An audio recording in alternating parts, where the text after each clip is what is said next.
নমস্কার বন্ধুরা, আমি পায়েল আর আপনারা শুনছেন পিএমজি অডিও। আজ থেকে আমি আপনাদের পড়ে শোনাব বিভূতিভূষণ বন্দ্যোপাধ্যায়ের লেখা উপন্যাস ইছামতি। উপন্যাসটি শুনতে আপনাদের কেমন লাগছে নিচে অবশ্যই কমেন্ট করে জানান। আর যেসব বন্ধুরা এখনও সাবস্ক্রাইব করেননি তাদের যদি নিত্য নতুন স্বাদের বাংলা অডিও স্টোরি শুনতে ভালো লাগে তাহলে চটপট সাবস্ক্রাইব করুন পিএমজি অডিও। আর আপনাদের ভালো লাগার গল্পগুলো শেয়ার করে নিন পরিচিত বন্ধুবান্ধব বা আত্মীয় স্বজনের সঙ্গে যারা আপনার মতোই অডিও স্টোরি শুনতে ভালোবাসেন। শুরু করছি ইছামতির আজকের পর্ব। ইছামতি একটি ছোট্ট নদী, অন্তত যশোর জেলার মধ্য দিয়ে এর যে অংশ প্রবাহিত সেটুকু। দক্ষিণে ইছামতি কুমির কামট হাঙর সংকুল বিরাট নোনা গাঙে পরিণত হয়ে কোথায় কোন সুন্দরবনে সুঁদরি গরান গাছের জঙ্গলের আড়ালে বঙ্গোপসাগরে মিশে গিয়েছে সে খবর যশোর জেলার গ্রাম্য অঞ্চলের কোনো লোকই রাখে না। ইছামতির যে অংশ নদিয়া ও যশোর জেলার মধ্যে অবস্থিত সে অংশটুকুর রূপ সত্যিই এত চমৎকার, যারা দেখবার সুযোগ পেয়েছেন তারা জানেন। কিন্তু তারাই সবচেয়ে ভালো করে উপলব্ধি করবেন যারা অনেক দিন ধরে বাস করছেন এ অঞ্চলে। ভগবানের একটি অপূর্ব শিল্প এর দুই তীর, বন বনানীতে সবুজ, পক্ষী কাকলিতে মুখর। মরিঘাটা কি বাজিতপুরের ঘাট থেকে নৌকো করে চলে যেও চাঁদুড়িয়ার ঘাট পর্যন্ত, দেখতে পাবে দুধারে পলতে মাদার গাছের লাল ফুল, জলজ বন্য বুড়োর ঝোপ, টোপাপানার দাম, বুনো তিতপল্লা লতার হলদে ফুলের শোভা। কোথাও উঁচু পাড়ে প্রাচীন বট অশ্বত্থের ছায়া ভরা উলুটি বাচড়া বইচি ঝোপ, বাঁশঝাড়, গাং শালিখের গর্ত, সুকুমার লতাবিতান। গাঙের পাড়ে লোকের বসতি কম, শুধুই দুর্বাঘাসের সবুজ চরভূমি, শুধুই চখা বালির ঘাট, বনকুসুমে ভর্তি ঝোপ, বিহঙ্গ কাকলি মুখর বনান্তস্থলী। গ্রামের ঘাটে কোথাও ২-১০খানা ডিঙি নৌকো বাঁধা রয়েছে। কচ্ছিত উঁচু শিমুল গাছের আঁকাবাঁকা শুকনো ডালে শকুনি বসে আছে সমাধিস্থ অবস্থায়, ঠিক যেন চীনা চিত্রকরের অঙ্কিত ছবি। কোনো ঘাটে মেয়েরা নাইছে, কাঁখে কলসি ভরে জল নিয়ে ডাঙায় উঠে স্নানরতা সঙ্গিনীর সঙ্গে কথাবার্তা কইছে। এক আধ জায়গায় গাঙের উঁচু পাড়ের কিনারায় মাঠের মধ্যে কোনো গ্রামের প্রাইমারি স্কুল, লম্বা ধরনের চালাঘর, দরমার কিংবা কঞ্চির বেড়ার ঝাঁপ দিয়ে ঘেরা। আসবাবপত্রের মধ্যে দেখা যাবে ভাঙা নড়বড়ে একখানা চেয়ার দড়ি দিয়ে খুঁটির সঙ্গে বাঁধা, আর খান কতক বেঞ্চি। সবুজ চরভূমির তৃণক্ষেত্রে যখন সুমুখ জ্যোৎস্না রাত্রির জ্যোৎস্না পড়বে, গ্রীষ্মদিনে সাদা থোকা থোকা আকন্দ ফুল ফুটে থাকবে, সোদালি ফুলের ঝাড় দুলবে নিকটবর্তী বনঝোপ থেকে নদীর মৃদু বাতাসে, তখন নদীপথ যাত্রীরা দেখতে পাবে নদীর ধারে পুরনো পোড়ো ভিটের ঈষদুচ্চ পোতা। বর্তমানে হয়তো আকন্দ ঝোপে ঢেকে ফেলেছে তাদের বেশি অংশটা, হয়তো দু একটা উইয়ের ঢিপি গজিয়েছে কোনো কোনো ভিটের পোতায়। এইসব ভিটে দেখে তুমি স্বপ্ন দেখবে অতীত দিনগুলির, স্বপ্ন দেখবে সেই সব মা ও ছেলের, ভাই ও বোনের, যাদের জীবন ছিল একদিন এই সব বাস্তব ভিটের সঙ্গে জড়িয়ে। কত সুখ দুঃখের অলিখিত ইতিহাস বর্ষাকালে জল ধারাঙ্কিত ক্ষীণ রেখার মতো আঁকা হয় শতাব্দীতে শতাব্দীতে এদের বুকে। সূর্য আলো দেয়, হেমন্তের আকাশ শিশির বর্ষণ করে, জ্যোৎস্না পক্ষের চাঁদ জ্যোৎস্না ঢালে এদের বুকে। সেই সব বাণী, সেই সব ইতিহাস আমাদের আসল জাতীয় ইতিহাস, মুখ জনগণের ইতিহাস, রাজা রাজরাদের বিজয় কাহিনী নয়। ১২৭০ সালের বন্যায় জল সরে গিয়েছে সবে, পথঘাটে তখনও কাদা, মাঠে মাঠে জল জমে আছে। বিকেলবেলা ফিঙে পাখি বসে আছে বাবলা গাছের ফুলে ভর্তি ডালে। নালুপাল মোল্লাহাটির হাটে যাবে পান সুপুরি নিয়ে মাথায় করে। মোল্লাহাটি যেতে নীলকুঠির আমলের সাহেবদের বটগাছের ঘন ছায়া পথে পথে। শ্রান্ত নালু পাল মোট নামিয়ে একটা বটতলায় বসে গামছা ঘুরিয়ে বিশ্রাম করতে লাগলো। নালুর বয়স 20-21 হবে। কালো রোগা চেহারা, মাথার চুল বাবরি করা, কাঁধে রঙিন রাঙা গামছা।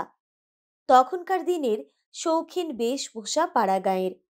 এখনো বিয়ে করেনি, কারণ মামাদের আশ্রয়ে এতদিন মানুষ হচ্ছিল। হাতেও ছিল না কানাকড়ি। সম্প্রতি আজ বছরখানেক হলো নালু পাল মোট মাথায় করে পান সুপুরি বিক্রি করে হাটে হাটে। 17 টাকা মূলধন তার। এক মাসিমা দিয়েছিলেন জুগিয়ে। এই 1 বছরে 17 টাকা দাঁড়িয়েছে 57 টাকায়। খেয়ে দেয়ে নিট লাভের টাকা। নালুর মন এজন্যে খুশি আছে খুব। মামার বাড়ির অনাদরের ভাত গলা দিয়ে ইদানিং আর নামতো না।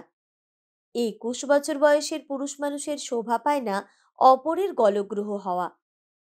মামিমার সে কি মুখ নাড়া, 1 পলা তেল বেশি মাথায় মাখবার জন্য সেদিন। মুখ নাড়া দিয়ে বললেন, তেল জুটবে কোত্থেকে এত? আবার বাবরি চুল রাখা হয়েছে। ছেলের শখ কত? অত শখ থাকলে পয়সা রোজগার করতে হয় নিজে। নালুপাল হয়তো ঘুমিয়ে পড়তো বটগাছের ছায়ায়। এখনো হাট বসবার অনেক দেরি। একটু বিশ্রাম করে নিতে সে পারে অনায়াসে। কিন্তু এই সময়ে ঘোড়ায় চড়ে একজন লোক যেতে যেতে ওর সামনে থামল। নালুপাল সসম্ভ্রমে উঠে দাঁড়িয়ে বলল, রায়মশাই ভালো আছেন? কল্যাণ হোক। নালু যে, হাটে চললে? আগে হ্যাঁ। একটু সোজা হয়ে বসো, শিপটন সাহেব এদিকে আসছে। বাবু, রাস্তা ছেড়ে মাঠে নেমে যাব? বড্ড মারে শুনেছি। না না, মারবে কেন? ওসব বাজে। বসো এখানে। ঘোড়ায় যাবেন? না, বোধহয় টমটমে। আমি দাঁড়াবো না। মোল্লাহাটির নীলকুঠির বড় সাহেব শিপটনকে এ অঞ্চলে বাঘের মতো ভয় করে লোকে। লম্বা চড়া চেহারা, বাঘের মতো গোল মুখখানা, হাতে সর্বদাই চাবুক থাকে। এ অঞ্চলের লোক চাবুকের নাম রেখেছে শ্যামচাঁদ। কখন কার পিঠে শ্যামচাঁদ অবতীর্ণ হবে তার কোনো স্থিরতা না থাকাতে সাহেব রাস্তায় বেরুলে সবাই ভয়ে সন্ত্রস্ত থাকে। এমন সময়ে আর একজন হাটুরে দোকানদার সতীশ কলু মাথায় সর্ষের তেলের বড় ভাঁড় চ্যাঙ্গারিতে বসিয়ে সেখানে এসে পড়ল। রাস্তার ধারে নালুকে দেখে বলল, চলো, যাবা না? বসো, তামাক খাও। তামাক নেই। আমার আছে। দাঁড়াও, শিপটন সাহেব চলে যাক আগে। সাহেব আসছে কেডা বললে? রায় মশাই বলে গেলেন। বসো। হঠাৎ সতীশ কলু সামনের দিকে সভয়ে চেয়ে দেখে সাঁড়া আর শেওড়া ঝোপের পাশ দিয়ে নিচের ধানের ক্ষেতের মধ্যে নেমে গেল। যেতে যেতে বললে, চলে এসো, সাহেব বেরিয়েছে। নালুপাল পানের মোট গাছতলায় ফেলে রেখেই সতীশ কলুর অনুসরণ করলে। দূরে ঝুমঝুম শব্দ শোনা গেল টমটমের ঘোড়ার।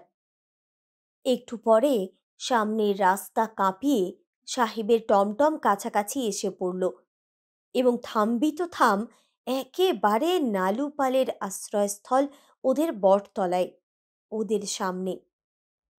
বটতলায় পানের মোট মালিকবিহীন অবস্থায় পড়ে থাকতে দেখে সাহেব হেঁকে বললে, এই, মোট কাহার আছে? নালুপাল ও সতীশ কলু ধান গাছের আড়ালে কাঠ হয়ে গিয়েছে ততক্ষণ। কেউ উত্তর দেয় না। টমটমের পেছন থেকে নফরমুচি আরদালি হাঁকল, কার মোট পড়ে রে গাছতলায়? সাহেব বললে, উত্তর দাও, খেয়ে আছে। নালুপাল কাঁচুমাচু মুখে জোর হাতে রাস্তায় উঠে আসতে আসতে বললে, সাহেব, আমার। সাহেব ওর দিকে চেয়ে চুপ করে রইল, কোনো কথা বলল না। নফরমুচি বলল, তোমার মোট? আগে হ্যাঁ। কি করছিলে ধান খেতে? আগে আগে সাহেব বললে, আমি জানি, আমাকে ডেকে সব লুকায়। আমি সাপ আছি না বাঘ আছি, হ্যাঁ? প্রশ্নটা নালু পালের মুখের দিকে তাকিয়েই। সুতরাং নালু পাল ভয়ে ভয়ে উত্তর দিলে, না সাহেব। ঠিক। মোট কিসের আছে? পানের সাহেব। মোল্লাহাটির হাটে নিয়ে যাচ্ছে? হ্যাঁ। কি নাম আছে তোমার? আগে শ্রী নালমোহন পাল। মাথায় করো, ভবিষ্যতে আমায় ডেকে লুকাবে না। আমি বাঘ নই, মানুষ খাই না। যাও, বুঝলে? আগে সাহেবের টমটম চলে গেল। নালুপালের বুক তখনও ঢিপঢিপ করছে। বাপ্পা, এক ধাক্কা সামলানো গেল বটে আজ। সে শীষ দিতে দিতে ডাকল, ও সতীশ খুড়ো। সতীশ কলু ধান গাছের আড়ালে আড়ালে রাস্তা থেকে আরো দূরে চলে গিয়েছিল। ফিরে আসতে আসতে বললে, যাই। বাবা, কত দূরে পালিয়েছিলে! আমায় ডাকতে দেখে বুঝি দৌড় দিলে ধানবন ভেঙে? কি করি বলো, আমরা হলুম গরিব গুরব লোক। শ্যামচাঁদ পিঠে বসিয়ে দিলে করছি কি ভাই বলো দিনি? কি বললে সাহেব তোমারে? বললে ভালোই। তোমারে রায়মশাই কি বলছিল? বলছিল সাহেব আসছে, সোজা হয়ে বসো। তা বলবে না, ওরাই তো সাহেবের দালাল।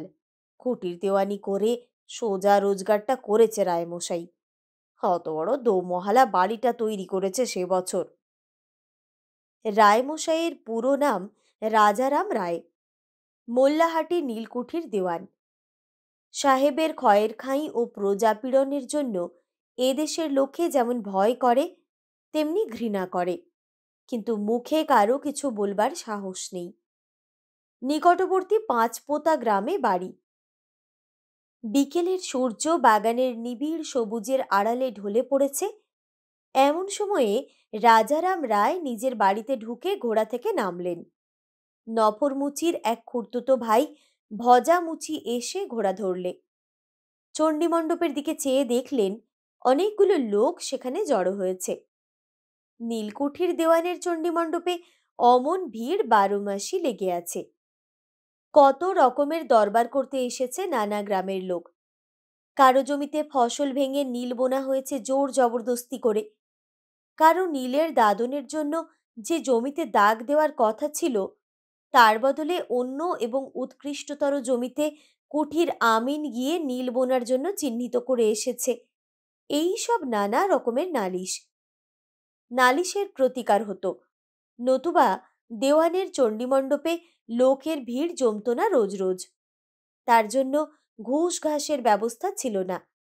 রাজারাম রায় কারো কাছে ঘুষ নেবার পাত্র ছিলেন না। তবে কার্য আনতে কেউ একটা রুই মাছ কি বড় একটু মানকচু কিংবা 2 ভাঁড় খেজুরের নলেন গুড় পাঠিয়ে দিলে ভেটস্বরূপ, তা তিনি ফেরত দেন বলে শোনা যায়নি। রাজারামের স্ত্রী জগদম্বা একসময় বেশ সুন্দরী ছিলেন। পরনে লাল পেড়ে তাঁতের কোরা শাড়ি, হাতে বাউটি পইছে লোহার খাড়ু ও শাঁখা, কপালে চওড়া করে সিঁদুর পরা, দোহারা চেহারার গিন্নিবান্নি মানুষটি। জগদম্বা এগিয়ে এসে বললেন, এখন বাইরে বেরিও না, সন্ধে আহ্নিক সেরে নাও আগে। রাজারাম হেসে স্ত্রীর হাতে ছোট একটা থলি দিয়ে বললেন, এটা রেখে দাও। কেন, কিছু জলপান আছে বুঝি? আছেই তো, মুড়ি আর ছোলা ভেজেছি। বাহ বাহ, দাঁড়াও, আগে হাত পা ধুয়ে নি। তিলু বিলু নীলু কোথায়? তরকারি কুটছে। আমি আসছি, তিলুকে জল দিতে বলো। সন্ধ্যা উত্তীর্ণ হয়ে যাওয়ার পর রাজারাম আহ্নিক করতে বসলেন রোয়াকের এক প্রান্তে। তিলু এসে আগেই সেখানে একখানা কুশাসন পেতে দিয়েছিল। অনেকক্ষণ ধরে সন্ধ্যা আহ্নিক করলেন, ঘণ্টাখানেক প্রায়। অনেক কিছু স্তব স্তোত্র পড়লেন। এত দেরি হওয়ার কারণ, এই সন্ধ্যা গায়ত্রী শেষ করে রাজারাম বিবিধ দেবতার স্তব পাঠ করে থাকেন। দেবদেবীর মধ্যে প্রতিদিন তুষ্ট রাখা উচিত বলে মনে করেন লক্ষ্মী, সরস্বতী, রক্ষাকালী, সিদ্ধেশ্বরী ও মা মনসাকে। এদের কাউকে চটালে চলে না, মন খুঁতখুত করে। এদের দৌলতে তিনি করে খাচ্ছেন। আবার পাছে কোনো দেবী শুনতে না পান, এজন্য তিনি স্পষ্টভাবে টেনে টেনে স্তব উচ্চারণ করে থাকেন। তিলু এসে বললে, দাদা, ডাব খাবে এখন? না, মিছরির জল নেই। মিছরি ঘরে নেই দাদা, ডাব থাক, তুই জল পান নিয়ে আয়। তিলু একটা কাঁসার জামবাটিতে মুড়ি ও ছোলা ভাজা সর্ষের তেল দিয়ে জবজবে করে মেখে নিয়ে এলো। সে জামবাটিতে অন্তত আধ কাঠা মুড়ি ধরে। বিলু নিয়ে এলো একটা কাঁসার থালায় এক থালা খাজা কাঁঠালের কোষ। নীলু নিয়ে এলো এক ঘটি জল ও একটা পাথরের বাটিতে আধ পোয়াটা খেজুর গুড়। রাজারাম নীলুকে সস্নেহে বললেন, বস নীলু, কাঁঠাল খাবি? না দাদা, তুমি খাও, আমি অনেক খেয়েছি। বিলু নিবি? তুমি খাও দাদা। জগদম্বা আহ্নিক সেরে কাছে এসে বসলেন। তুমি সারাদিন কেটে পুটে এলে, খাও না জলপান, না খেলে বাঁচবে কিসে? পোড়ার মুখো সাহেবের কুঠিতে তো ভূতনন্দী খাটুনি। রাজারাম বললে, কাঁচা লঙ্কা নেই, আনতে বলো। বাতাস করব? ও তিলু, তোর ছোট বৌদিদির কাছ থেকে কাঁচা লঙ্কা চেয়ে আন। ডালে ধরা গন্ধ বেরোলো কেন দেখো না। ও নেতো পিসি, ছোট বউ, গিয়ে দেখো তো। জগদম্বা কাছে বসে বাতাস করতে করতে বলেন, ওগো, জল পান খেয়ে বাইরে যেও না, একটা কথা আছে। কি? বলছি, ঠাকুরঝিরা চলে যাক। চলে গিয়েছে, ব্যাপার কি? একটি সুপাত্র এসেছে এই গ্রামে, ঠাকুরজিদের বিয়ের চেষ্টা দেখো। কে বলো তো? সন্ন্যাসী হয়ে গিয়েছিল, বেশ সুপুরুষ, চন্দ্র চাটুর্যের দূর সম্পর্কের ভাগ নেই। সেই কাল চলে যাবে শুনছি, একবার যাও সেখানে। তুমি কি করে জানলে? আমাকে দিদি বলে গেলেন যে, দুবার এসেছিলেন আমার কাছে। দেখি? দেখি বললে চলবে না। তিলুর বয়স হলো 30, বিলুর 27। এরপরে আর পাত্তর জুটবে কোথা থেকে শুনি? নীলকুঠির কিচিরমিচির একদিন বন্ধ রাখলেও ক্ষতি হবে না। তাই যাই তবে, চাদরখানা দাও, তামাক খেয়ে তবে বেরুব। চণ্ডীমণ্ডপের সামনে দিয়ে গেলেন না, যাওয়ার উপায় থাকবে না। মহর আলী মণ্ডলের সম্পত্তি ভাগের দিন তিনিই ধার্য করে দিয়েছেন। ওরা এতক্ষণে ঠিক এসে বসে আছে। রমজান, শুকুর, প্রহ্লাদ মণ্ডল, বনমালী মণ্ডল প্রভৃতি মুসলমান পাড়ার মাতব্বর লোকেরা। ও পথে গেলে এখন বেরুতে পারবেন না তিনি। চন্দ্র চাটুর্যে গ্রামের আর একজন মাতব্বর লোক। 70-72 বিঘে ব্রহ্মোত্তর জমির আয় থেকে ভালোভাবেই সংসার চলে যায়। পাঁচপোতা গ্রামের ব্রাহ্মণ পাড়ার কেউই চাকরি করেন না। কিছু না কিছু জমি জমা সকলেরই আছে। সন্ধ্যার পর নিজ নিজ চণ্ডীমণ্ডপে পাশা দাবার আড্ডায় রাত 10টা-11টা পর্যন্ত কাটানো এদের দৈনন্দিন অভ্যাস। চন্দ্র চাটুর্যে রাজারামকে দাঁড়িয়ে উঠে অভ্যর্থনা করে বললেন, বাবাজি এসো, মেঘ না চাইতেই জল, আজ কি মনে করে? বসো বসো, এক হাত হয়ে যাক। নীলমণি সমাদ্দার বলে উঠলেন, দেওয়ানজি যে, এদিকে এসে মন্ত্রীটা সামলাও তো দাদা ভাই। ফণি চক্রবর্তী বললেন, আমার কাছে বসো ভাই, এখানে এসো, তামাক সাজবো। রাজারাম হাসি মুখে সকলকেই আপ্যায়িত করে বললেন, বসো দাদা। চন্দর কাকা, আপনার এখানে দেখছি মস্ত আড্ডা। চন্দ্র চাটুর্যে বললেন, আসো না তো বাবাজি কোনোদিন, আমরা পড়ে আছি এক ধারে, দেখো না তো চেয়ে। রাজারাম শতরঞ্জির ওপর পা দিতে না দিতেই প্রত্যেকে আগ্রহের সঙ্গে সরে বসে তাকে জায়গা করে দিতে উদ্যত হল। নীলমণি সমাদ্দার, অপেক্ষাকৃত হীন অবস্থার গৃহস্থ। সকলের মন রেখে কথা না বললে তার চলে না। তিনি বললেন, দেওয়ানজি আসবে কি ওর চণ্ডী মণ্ডপে? রোজ সন্ধেবেলা কাছারি বসে, আসামি ফরিয়াদের ভিড় ঠেলে যাওয়া যায় না। ও কি দাবার আড্ডায় আসবার সময় করতে পারে? ফণি চক্রবর্তী বললেন, সে আমরা জানি, তুমি নতুন কথা কি শোনালে?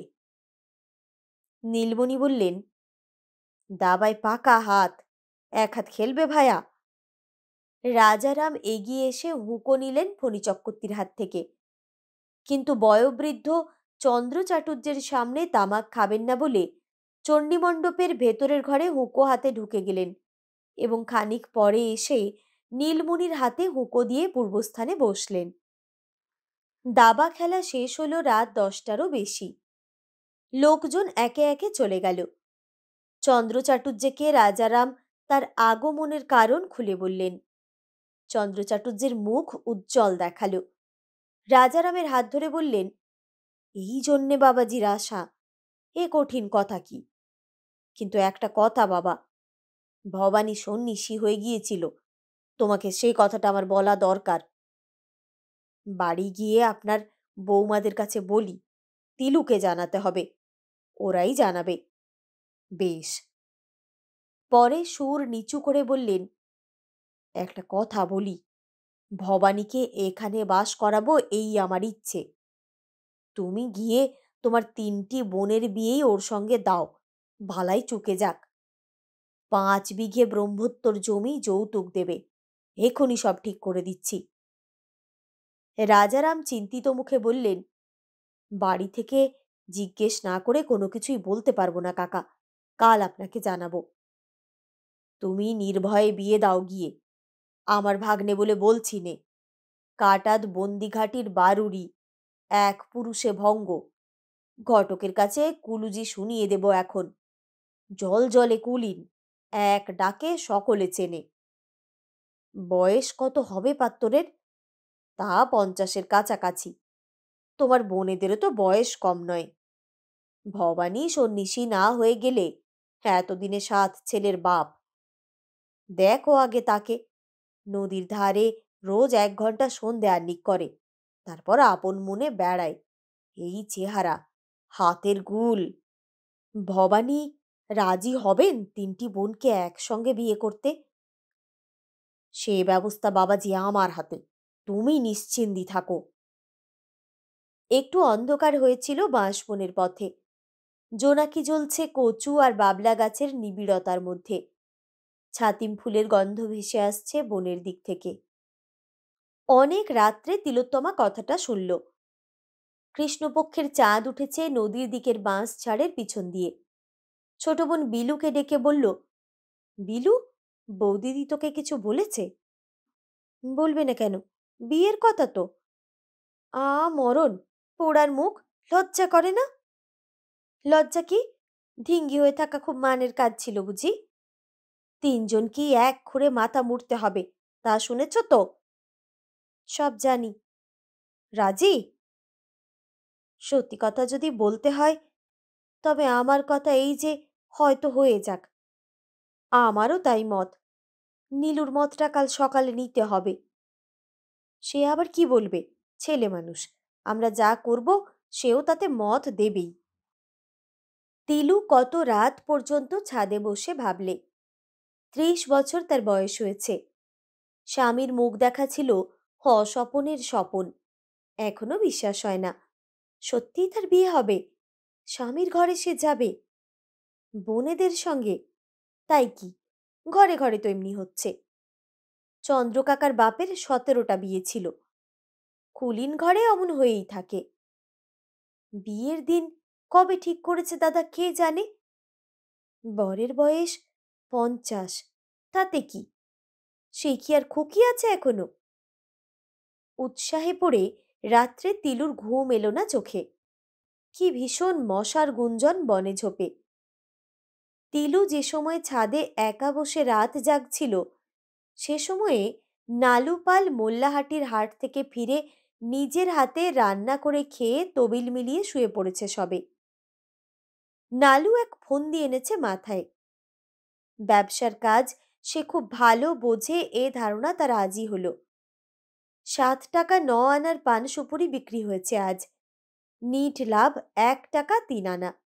খরচের মধ্যে কেবল 2 আনার 2.5 চাল আর 2 পয়সার গাঙ্গের টাটকা খয়রা মাছ 1 পোয়া। আধশের মাছ নেবারই ইচ্ছে ছিল, কিন্তু অত মাছ ভাজবার তেল নেই। সর্ষের তেল ইদানিং আখড়া হয়ে পড়েছে বাজারে। 3 আনা সের ছিল, হয়ে দাঁড়িয়েছে 14 পয়সা। কি করে বেশি তেল খরচ করে সে? হাতের পুঁজি বাড়াতে হবে। পান সুপুরি বিক্রি করে উন্নতি হবে না। উন্নতি আছে কাটা কাপড়ের কাজে। মুকুন্দ দে তার বন্ধু। মুকুন্দ তাকে বুঝিয়ে দিয়েছে 30 টাকা হাতে জমলে সে কাপড়ের ব্যবসা আরম্ভ করে দেবে। নালু পালের ঘুম চলে গেল। মামার বাড়িতে গলগ্রহ হয়ে থাকার দায় থেকে সে বেঁচেছে। এখন সে আর ছেলে মানুষ নয়। মামিমার মুখ নাড়ার সঙ্গে ভাত হজম করবার বয়স তার নেই। নিজের মধ্যে সে অদম্য উৎসাহ অনুভব করে। এই ঝিঝি পোকার ডাকে মুখর জ্যোৎস্নালোকিত ঘুমন্ত রাত্রে অনেক দূর পর্যন্ত যেন সে দেখতে পাচ্ছে জীবনের কত দূরের পথ। রাজারাম সকালে উঠেই ঘোড়া করে নীলকুঠিতে চলে গেলেন।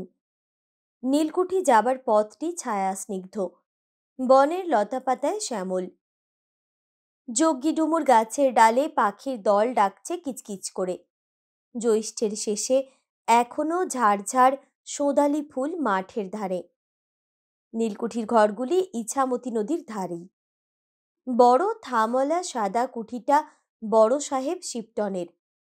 রাজারাম শিবটনের কুঠির অনেক দূরে ঘোড়া থেকে নেমে ঝাউ গাছে ঘোড়া বেঁধে কুঠির সামনে গেলেন এবং উঁকি ঝুঁকি মেরে দেখে পায়ের জুতো জোড়া খুলে রেখে ঘরের মধ্যে বড় হলে প্রবেশ করলেন।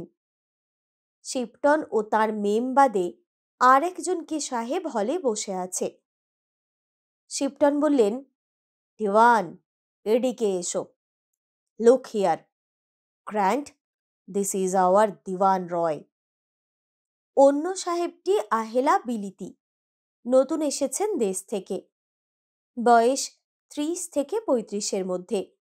পাদ্রীদের মতো উঁচু কলার পরা, বেশ লম্বা দোহারা গড়ন। এর নাম কোলসওয়ার্দি গ্র্যান্ট। দেশ ভ্রমণ করতে ভারতবর্ষে এসেছেন। খুব ভালো ছবি আঁকেন এবং বইও লেখেন। সম্প্রতি বাংলার পল্লীগ্রাম সম্বন্ধে বই লিখছেন।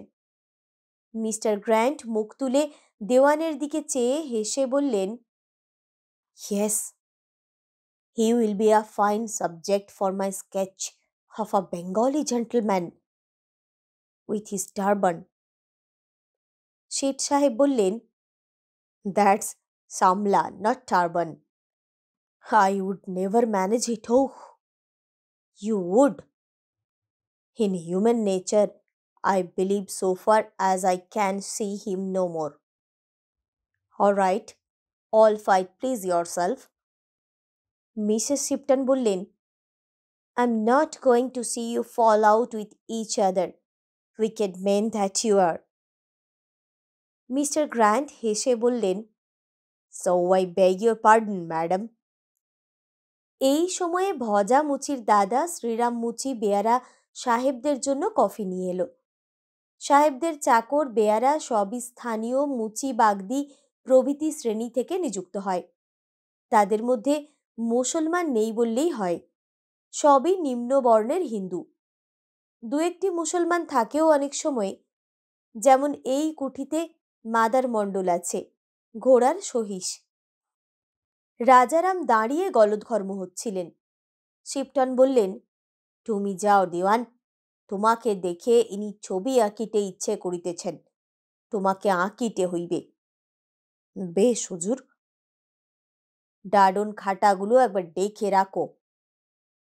কিন্তু কিছুক্ষণ পরে দপ্তরখানায় কার্যরত রাজারামকে শ্রীরাম মুচি এসে ডাকলে। রায়মশাই আপনাকে ডাকছে। সেই নতুন সাহেব আপনাকে দেখে ছবি আঁকবে। ওই দেখুন, দুপুর রোদে নদীর ধারে বিলিতি গাছতলায় কিসব টেঙ্গিয়েছে। গিয়ে দেখুন রগড়। রায়মশাই, বড় সাহেবকে বলে মোরে একটা টাকা দিতে বলুন না। ধানের দর বেড়েছে, টাকায় 8 কাটার বেশি ধান দিচ্ছে না, সংসার চলছে না। আচ্ছা দেখবো এখন, বড় সাহেবকে বললি হবে না, ডেভিড সাহেবকে বলতে হবে। রাজারাম রায় বিপন্ন মুখে নদীর ধারে গাছতলায় এসে দাঁড়ালেন। গাছটা হলো ইন্ডিয়ান কর্ক গাছ। শিবটন সাহেবের আগে যিনি বড় সাহেব ছিলেন, তিনি পাটনা জেলার নারায়ণগড় নীলকুঠিতে প্রথমে ম্যানেজার ছিলেন। শখ করে এই গাছটি সেখান থেকে এনে বাংলার মাটিতে রোপণ করেন। সে আজ 25 বছর আগেকার কথা। এখন গাছটি খুব বড় হয়েছে, ডালপালা বড় হয়ে নদীর জলে ঝুঁকে পড়েছে। এ অঞ্চলে এ জাতীয় বৃক্ষ অদৃষ্টপূর্ব, সুতরাং জনসাধারণ এর নাম দিয়েছে বিলিতি গাছ। রাজারাম তো বিলিতি গাছতলায় গিয়ে দাঁড়ালেন। না, মজা দেখো একবার, কি সব কাণ্ড রে বাপু! ওটা আবার কি খাটিয়েছে, ব্যাপার কি? রাজারাম হেসে ফেলতেন, কিন্তু শিবটন সাহেবের মেম ওখানে উপস্থিত। মাগি কি করে এখানে, ভালো বিপদ। কোলসওয়ার্দি গ্র্যান্ট এক টুকরো রঙিন পেন্সিল হাতে নিয়ে টাঙানো ক্যানভাসের এপাশে ওপাশে গিয়ে দুবার কি দেখলেন। মেম সাহেবকে বললেন, will he be so good at to stand erect and stand still, say for 10 minutes. মেম বললেন, সোজা হইয়া দাঁড়াও দিওয়ান। আচ্ছা হুজুর। রাজারাম কাঁচুমাচু মুখে খাড়া হয়ে পিঠ টান করে বুক চিতিয়ে দাঁড়াতেই গ্র্যান্ড সাহেব বললেন, no no, your Dewan wears a theatrical mask, madam. মেম সাহেব হাত দিয়ে দেখিয়ে বললেন, ওটোখানি লম্বা হয় না, বুক ঠিক করো। রাজারাম এ অদ্ভুত বাংলার অর্থ গ্রহণ করতে না পেরে আরও পিঠ টান করে বুক চিতিয়ে উল্টো দিকে ধনুক করে ফেলবার চেষ্টা করলেন দেহটাকে। গ্র্যান্ড সাহেব হেসে উঠলেন, oh no my good man, this is how. বলে নিজেই রাজারামের কাছে গিয়ে তাকে হাত দিয়ে ঠেলে সামনের দিকে আরেকটু ঝুঁকিয়ে সিধে করে দাঁড় করিয়ে দিলেন। রাজারাম এবার ঠিক হয়ে দাঁড়ালেন। ছবিওয়ালা সাহেবটা প্রাণ বের করে দিয়েছেন মেম সাহেবের সামনে। বাবা, আবার ছুঁয়ে দিল। ভেবেছিলেন আজ আর নাইবেন না, কিন্তু নাইতেই হবে। সাহেব টাহেব ওরা ম্লেচ্ছ, অখাদ্য কুখাদ্য খায়, না নাইলে ঘরে ঢুকতেই পারবেন না। ঘণ্টাখানেক পরে তিনি রেহাই পেয়ে বাঁচলেন।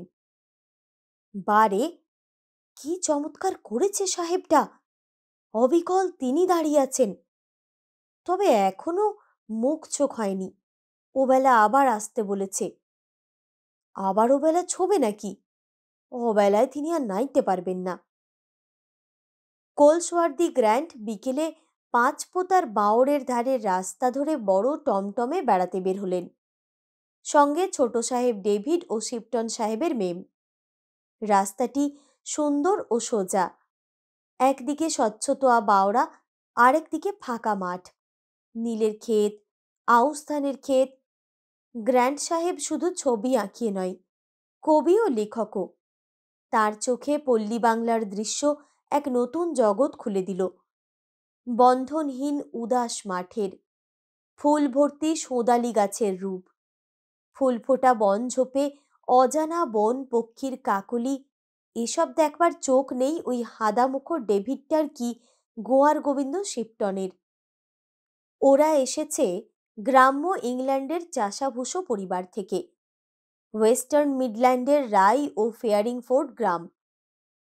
এখানে নীলকুঠির বড় ম্যানেজার না হলে ওরা পান্টক্স ম্যানরের জমিদারের অধীনে লাঙল চষত নিজের নিজের ফার্ম হাউসে। দরিদ্র কালা আদমিদের ওপর এখানে রাজা সেজে বসে আছে। হায় ভগবান! তিনি এসেছেন দেশ দেখতে শুধু নয়, একখানা বই লিখবেন বাংলাদেশের এই জীবন নিয়ে। এখানকার লোকজনের, এই চমৎকার নদীর, এই অজানা বন দৃশ্যের ছবি আঁকবেন সেই বইতে। ইতিমধ্যে সেই বইয়ের পরিকল্পনা তার মাথায় এসে গিয়েছে। নাম দেবেন Anglo Indian life in rural Bengal. অনেক মাল মশলা জোগাড় করে ফেলেছেন। ঠিক সেই সময়ে নালু পাল মোল্লাহাটির হাট থেকে মাথায় মোট নিয়ে ফিরছে। আগের দিন হাটে সে যা লাভ করেছিল, আজ লাভ তার দ্বিগুণ। বেশ চেঁচিয়ে সে গান ধরেছে, হৃদয় রাস মন্দিরে দাঁড়া মা ত্রিভঙ্গ হয়ে। এমন সময়ে পড়ে গেল গ্র্যান্ড সাহেবের সামনে। গ্র্যান্ড সাহেব ডেভিডকে বললেন, লোকটাকে ভালো করে দেখি, একটু থামাও। বাহ বাহ, ও কি করে! ডেভিড সাহেব একেবারে বাঙালি হয়ে গিয়েছে কথাবার্তার ধরনে। ঠিক এদেশের গ্রাম্য লোকের মতো বাংলা বলে। অনেক দিন এক জায়গাতে আছে। নালু পালের দিকে চেয়ে বললে, বলি ও কর্তা, দাঁড়াও তো দেখি। নালু পাল আজ একেবারে বাঘের সামনে পড়ে গিয়েছে। তবে ভাগ্যি ভালো, এ হলো ছোট সাহেব। লোকটি বড় সাহেবের মতো নয়, মারধর করে না।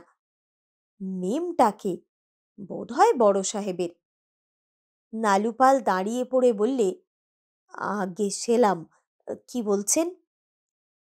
দাঁড়াও ওখানে। গ্র্যান্ড সাহেব বললেন, ও কি একটু দাঁড়াবে এখানে? আমি একটু ওকে দেখে নিই। ডেভিড বললে, দাঁড়াও এখানে, তোমাকে দেখে সাহেব ছবি আঁকবে। গ্র্যান্ড সাহেব বললে, ও কি করে! বেশ লোকটি, খাসা চেহারা, চলো যাই। ও আমাদের হাটে জিনিস বিক্রি করতে এসেছিল। You won't want him anymore? No, I want to thank him David. Or shall I? গ্র্যান্ড সাহেব পকেটে হাত দিতে যেতেই ডেভিড তাড়াতাড়ি নিজের পকেট থেকে একটা আধুলি বার করে নালু পালের সামনে ছুঁড়ে দিয়ে বলল, নাও, সাহেব তোমাকে বকশিস করলেন। নালু পাল অবাক হয়ে আধুলিটা ধুলো থেকে কুড়িয়ে নিয়ে বললে, সেলাম সাহেব, আমি কি যেতে পারি? যাও। সুন্দর বিকেল সেদিন নেমেছিল পাঁচপোতার বাওড়ের ধারে। বন্যপুষ্প সুরভিত হয়েছিল ঈষৎতপ্ত বাতাসে। রাঙা মেঘের পাহাড় ফুটে উঠেছিল অস্ত আকাশপটে দূর বিস্তৃত আউশ ধানের সবুজ ক্ষেতের প্রান্তে।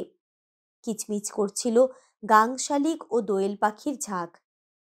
কোলসওয়ার্দি গ্র্যান্ড কতক্ষণ এক দৃষ্টে অস্ত দিগন্তের পানে চেয়ে রইলেন। তার মনে একটি শান্ত গভীর রসের অনুভূতি জেগে উঠল। বহুদূর নিয়ে যায় সে অনুভূতি মানুষকে। আকাশের বিরাটত্বের সচেতন স্পর্শ আছে সে অনুভূতির মধ্যে। দুরাগত বংশীধ্বনির সুস্বরের মতো করুণ তার আবেদন। গ্র্যান্ড সাহেব ভাবলেন, এই তো ভারতবর্ষ। এতদিন ঘুরে মরেছেন বোম্বাই পুনা ক্যান্টনমেন্টের পোল্লা খেলার মাঠে আর অ্যাংলো ইন্ডিয়ানদের ক্লাবে। এরা এক অদ্ভুত জীব। এদেশে এসেই এমন অদ্ভুত জীব হয়ে পড়ে কেন যে এরা? যে ভারতবর্ষের কথা তিনি শকুন্তলা নাটকের মধ্যে পেয়েছিলেন, যে ভারতবর্ষের খবর পেয়েছিলেন এডুইন আর্নল্ডের কাব্যের মধ্যে, যা দেখতে এত দূরে তিনি এসেছিলেন, এতদিন পরে এই ক্ষুদ্র গ্রাম্য নদী তীরের অপর বাহুটিতে সেই অনিন্দ সুন্দর মহাকবিত্বময় সুপ্রাচীন ভারতবর্ষের সন্ধান পেয়েছেন। সার্থক হল তার ভ্রমণ। রাজারামের ভগ্নী তিনটির বয়স যথাক্রমে 30, 27 ও 25। তিলুর বয়স সবচেয়ে বেশি বটে, কিন্তু তিন ভগ্নীর মধ্যে সেই সবচেয়ে দেখতে ভালো। এমনকি তাকে সুন্দরী শ্রেণীর মধ্যে সহজেই ফেলা যায়। রং অবশ্যই তিন বোনেরই ফর্সা।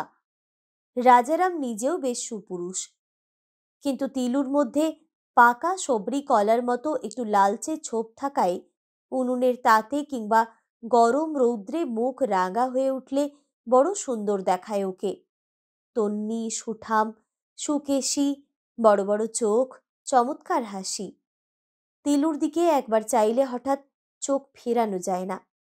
তবে তিলু শান্ত পল্লী বালিকা। ওর চোখে যৌবন চঞ্চল কটাক্ষ নেই। বিয়ে হলে এতদিনে ছেলে মেয়ের মা 30 বছরের অর্ধ প্রৌঢ়া গিন্নি হয়ে যেত তিলু। বিয়ে না হওয়ার দরুন ওদের তিন বোনেই মনে প্রাণে এখনো সরলা বালিকা। আদরে আবদারে কথাবার্তায় ধরন ধারণে সব রকমেই। জগদম্বা তিলুকে ডেকে বললেন, চাল কোটার ব্যবস্থা করে ফেলো ঠাকুরজি। তিল? দিনু বুড়িকে বলা আছে, সন্ধেবেলা দিয়ে যাবে। নীলুকে বলে দাও বরণের ডালা যেন গুছিয়ে রাখে। আমি একা রান্না নিয়েই ব্যস্ত থাকব। তুমি রান্নাঘর ছেড়ে যেও না, যজ্ঞী বাড়ির কাণ্ড, জিনিসপত্র চুরি যাবে। তিন বোনে মহা ব্যস্ত হয়ে আছে নিজেদের বিয়ের জোগাড় আয়োজনে। ওদের বাড়িতে প্রতিবেশীরা যাতায়াত করছেন। গাঙ্গুলিদের মেজ বউ বললে, ও ঠাকুরজি, বলি আজ যে বড় ব্যস্ত, নিজেরা বাসরঘর সাজিও কিন্তু, বলে দিচ্ছি ও কাজ আমরা কেউ করব না। আচ্ছা দিদি, তিলু ঠাকুরজিকে কি চমৎকার দেখাচ্ছে। বিয়ের জল গায়ে না পড়তেই এই। বিয়ের জল পড়লে না জানি কত লোকের মুন্ডু ঘুরিয়ে দেয় আমাদের তিলু ঠাকুরজি। গাঙ্গুলিদের বিধবা ভগ্নী সরস্বতী বললে, বৌদিদির যেমন কথা, মুন্ডু ঘুরিয়ে দিতে হয় ওর নিজের স্বামীরই ঘোরাবে, অপর কারে আবার খুঁজে বার করতে যাচ্ছে ও। সবাই হেসে উঠল। পরের দিন ভবানী বাড়ুজ্যের সঙ্গে শুভ গোধূলি লগ্নে তিন বোনেরই একসঙ্গে বিয়ে হয়ে গেল। হ্যাঁ, পাত্র সুপুরুষ বটে। বয়স 85 হবে বোধ হয়, কিন্তু মাথার চুলে পাক ধরেনি। গৌরবর্ণ সুন্দর সুঠাম সুগঠিত দেহ, দিব্যি একজোড়া গোঁফ, কুস্তিগিরের মতো চেহারার বাঁধুনি। বাসর ঘরে মেয়েরা আমোদ প্রমোদ করে চলে যাওয়ার পরে ভবানী বাড়ুজ্যে বললেন, তিলু, তোমার বোনেদের সঙ্গে আলাপ করাও। তিলোত্তমার গৌরবর্ণ সুঠাম বাহুতে সোনার পৈছে, মণিবন্ধে সোনার খাড়, পায়ে গুজরি পঞ্চম, গলায় মুড়কি মাদুলি, লাল চেলি পরনে। পৈছে নেড়ে বললে, আপনি কি ওদের চেনেন না? তুমি বলে দাও নয়। এর নাম সরবালা, ওর নাম নীলনয়না। আর তোমার নাম কি? আমার নাম নেই। বলো সত্যি, কি তোমার নাম? তিলোত্তমা। বিধাতা বুঝি তিলে তিলে তোমায় গড়েছেন। তিলু, বিলু ও নীলু একসঙ্গে খিলখিল করে হেসে উঠল। তিলু বললে, না গো মশাই, আপনি শাস্তরছাই জানেন না। বিলু বললে, বিধাতা পৃথিবীর সব সুন্দরীর। নীলু বললে, রূপের ভালো ভালো অংশ। তিলু বললে, নিয়ে একটু একটু করে। ভবানী বললেন, ও বুঝেছি, তিলোত্তমাকে গড়েছিলেন। তিলু হেসে বললে, আপনি তাও জানেন না? নীলু ও বিলু একসঙ্গে বলে উঠল, আমরা আপনার কান মলে দেব। তিলু বোনেদের দিকে চেয়ে বললে, কি ছি? বিলু বলে, ছি কেন? আমরা বলবো না? সতী দিদি তো কান মলেই দিয়েছে আজ, দেয়নি? ভবানী গম্ভীর মুখে বললেন, সে হলো সম্পর্কে শ্যালিকা, তোমরা তো তা নও। তোমরা কি তোমাদের স্বামীর কান মলে দেবার অধিকারী? বুঝে সুঝে কথা বলো। নীলু বললে, আমরা কি, তবে বলুন। তিলু বোনের দিকে চোখ পাকিয়ে বললে, আবার? ভবানী হেসে বললেন, তোমরা সবাই আমার স্ত্রী, আমার সহধর্মিণী। বিলু বললে, আপনার বয়স কত? ভবানী বললেন, তোমার বয়স কত? আপনি বুড়ো। তিলু বোনের দিকে চোখ পাকিয়ে চেয়ে বললে, আবার? ভবানী বাড়ুজ্যে বাস করবেন রাজারাম প্রদত্ত জমিতে। ঘরদোর বাঁধবার ব্যবস্থা হয়ে গিয়েছে। আপাতত তিনি শ্বশুরবাড়িতেই অবশ্যই। এ এক নতুন জীবন। গিয়েছিলেন সন্ন্যাসী হয়ে বেরিয়ে, কত তীর্থে তীর্থে ঘুরে শেষে কিনা এমন বয়সে পড়ে গেলেন সংসারের ফাঁদে। খুব খারাপ লাগছে না।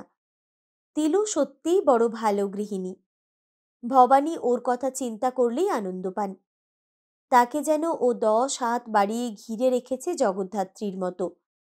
এতটুকু অনিয়ম, এতটুকু অসুবিধে হবার জো নেই। রোজ ভবানী বাড়ুজ্যে একটু ধ্যান করেন। তার সন্ন্যাসী জীবনের অভ্যাস এটি, এখনো বজায় রেখেছেন। তিলু বলে দিয়েছে, ঠান্ডা লাগবে, সকাল করে ফিরবেন। একদিন ফিরতে দেরি হওয়াতে তিলু নাকি ভেবে অস্থির হয়ে গিয়েছিল। বিলু নীলু ছেলে মানুষ ভবানী বাড়ুজ্যের চোখে, ওদের তিনি তত আমল দিতে চান না, কিন্তু তিলুকে পারার জো নেই। সেদিন বেরুতে যাচ্ছেন ভবানী, নীলু এসে গম্ভীর মুখে বললে, দাঁড়ান, ও রসের নাগর, এখন যাওয়া হবে না। আচ্ছা, ছ্যাবলামি করো কেন বলো তো? আমার বয়স বুঝে কথা কও নীলু। রসের নাগরের আবার রাগ কি? নীলু চোখ উল্টে কুঁচকে এক অদ্ভুত ভঙ্গি করলে। ভবানী বললেন, তোমাদের হয়েছে কি জানো? বড়লোক দাদা, খেয়ে দেয়ে আদরে গোবরে মানুষ হয়েছ, কর্তব্য অকর্তব্য কিচ্ছু শেখনি। আমার মনে কষ্ট দেওয়া কি তোমার উচিত? যেমন তুমি তেমনি বিলু, দুজনেই ধিঙ্গি, ধুরন্ধর। আর দেখো দেখি তোমাদের দিদিকে। ধিঙ্গি ধুরন্ধর এসব বুঝি খুব ভালো কথা? আমি বলতাম না, তোমরাই বলালে। বেশ করেছি, আরও বলবো। বলো, বলছই তো, তোমাদের মুখে কি বাধে শুনি? এমন সময়ে তিলু এক রাশ কাপড় সাজি মাটি দিয়ে কেচে পুকুরঘাট থেকে ফিরছে দেখা গেল। পেয়ারাতলায় এসে স্বামীর কথার শেষের দিকটা ওর কানে গেল। দাঁড়িয়ে বললে, কি হয়েছে? ভবানী বাড়ুজ্যে যেন অকুলে কুল পেলেন। তিলুকে দেখে মনে আনন্দ হয়, ওর সঙ্গে সব ব্যাপারের একটা সুরাহা আছে। এই দেখো, তোমার বোন আমাকে কিসব অশ্লীল কথা বলছে। তিলু বুঝতে না পারার সুরে বললে, কি কথা? অশ্লীল কথা, যা মুখ দিয়ে বলতে নেই এমনি কথা। নীলু বলে উঠল, আচ্ছা দিদি, তুই বল, পাঁচালির ছড়ায় সেদিন পঞ্চাননতলায় বারোয়ারিতে বলেনি রসের নাগর? আমি তাই বলেছি। দোষটা কি হয়েছে শুনি? বরকে বলবো না? ভবানী হতাশ হওয়ার সুরে বললেন, শোনো কথা। তিলু ছোট বোনের দিকে চেয়ে বললে, তোর বুদ্ধিশুদ্ধি কবে হবে নীলু? ভবানী বললেন, ও দুই সমান, বিলুও কম নাকি? তিলু বললে, না, আপনি রাগ করবেন না, আমি ওদের শাসন করে দিচ্ছি। কোথায় বেরুচ্ছেন এখন? মাঠের দিকে বেড়াতে যাব। বেশিক্ষণ থাকবেন না কিন্তু, সন্ধ্যের সময় এসে জল খাবেন। আজ বৌদিদি আপনার জন্য মুগ তক্তি করছে। ভুল কথা, মুগ তক্তি এখন হয় না, নতুন মুগের সময় হয়, মাঘ মাসে। দেখবেন এখন হয় কিনা, আসবেন সকাল সকাল, আমার মাথার দিব্যি। নীলু বললে, আমারও। তিলু বললে, যা তুই যা। ভবানী বাড়ির বাইরে এসে যেন হাঁপ ছেড়ে বাঁচলেন। শরৎকাল সমাগত, আউস্থানের ক্ষেত শূন্য পড়ে আছে, ফসল কেটে নেওয়ার দরুন। তিতপল্লার হলদে ফুল ফুটেছে বনে বনে ঝোপের মাথায়। ভবানীর বেশ লাগে এই মুক্ত প্রসারতা। বাড়ির মধ্যে তিনটি স্ত্রীকে নিয়ে প্রাণ ওষ্ঠাগত হতে হয়, তার উপর পরের বাড়ি। যতই ওরা আদর করুক, স্বাধীনতা নেই, ঠিক সময় ফিরে আসতে হবে। কেন রে বাবা? ভবানী অপ্রসন্ন মুখে নদীর ধারে এক বটতলায় গিয়ে বসলেন। বিশাল বটগাছটি, এখানে সেখানে সব জায়গায় ঝুরি নেমে বড় বড় গুঁড়িতে পরিণত হয়েছে। একটা নিভৃত ছায়াভরা শান্তি বটের তলায়। দেশের পাখি এসে জুটেছে গাছের মাথায়। দূর দূরান্ত থেকে পাখিরা যাতায়াতের পথে এখানে আশ্রয় নেয়। যাযাবর শামকুট, হাঁস ও শিল্লির দল। স্থায়ী বাসস্থান বেঁধেছে খোড়ো হাঁস, বক, চিল, দু চারটি শকুন। ছোট পাখির ঝাঁক, যেমন শালিক, ছাতারে, দোয়েল, জলপিপি এ গাছে বাস করে না বা বসেও না।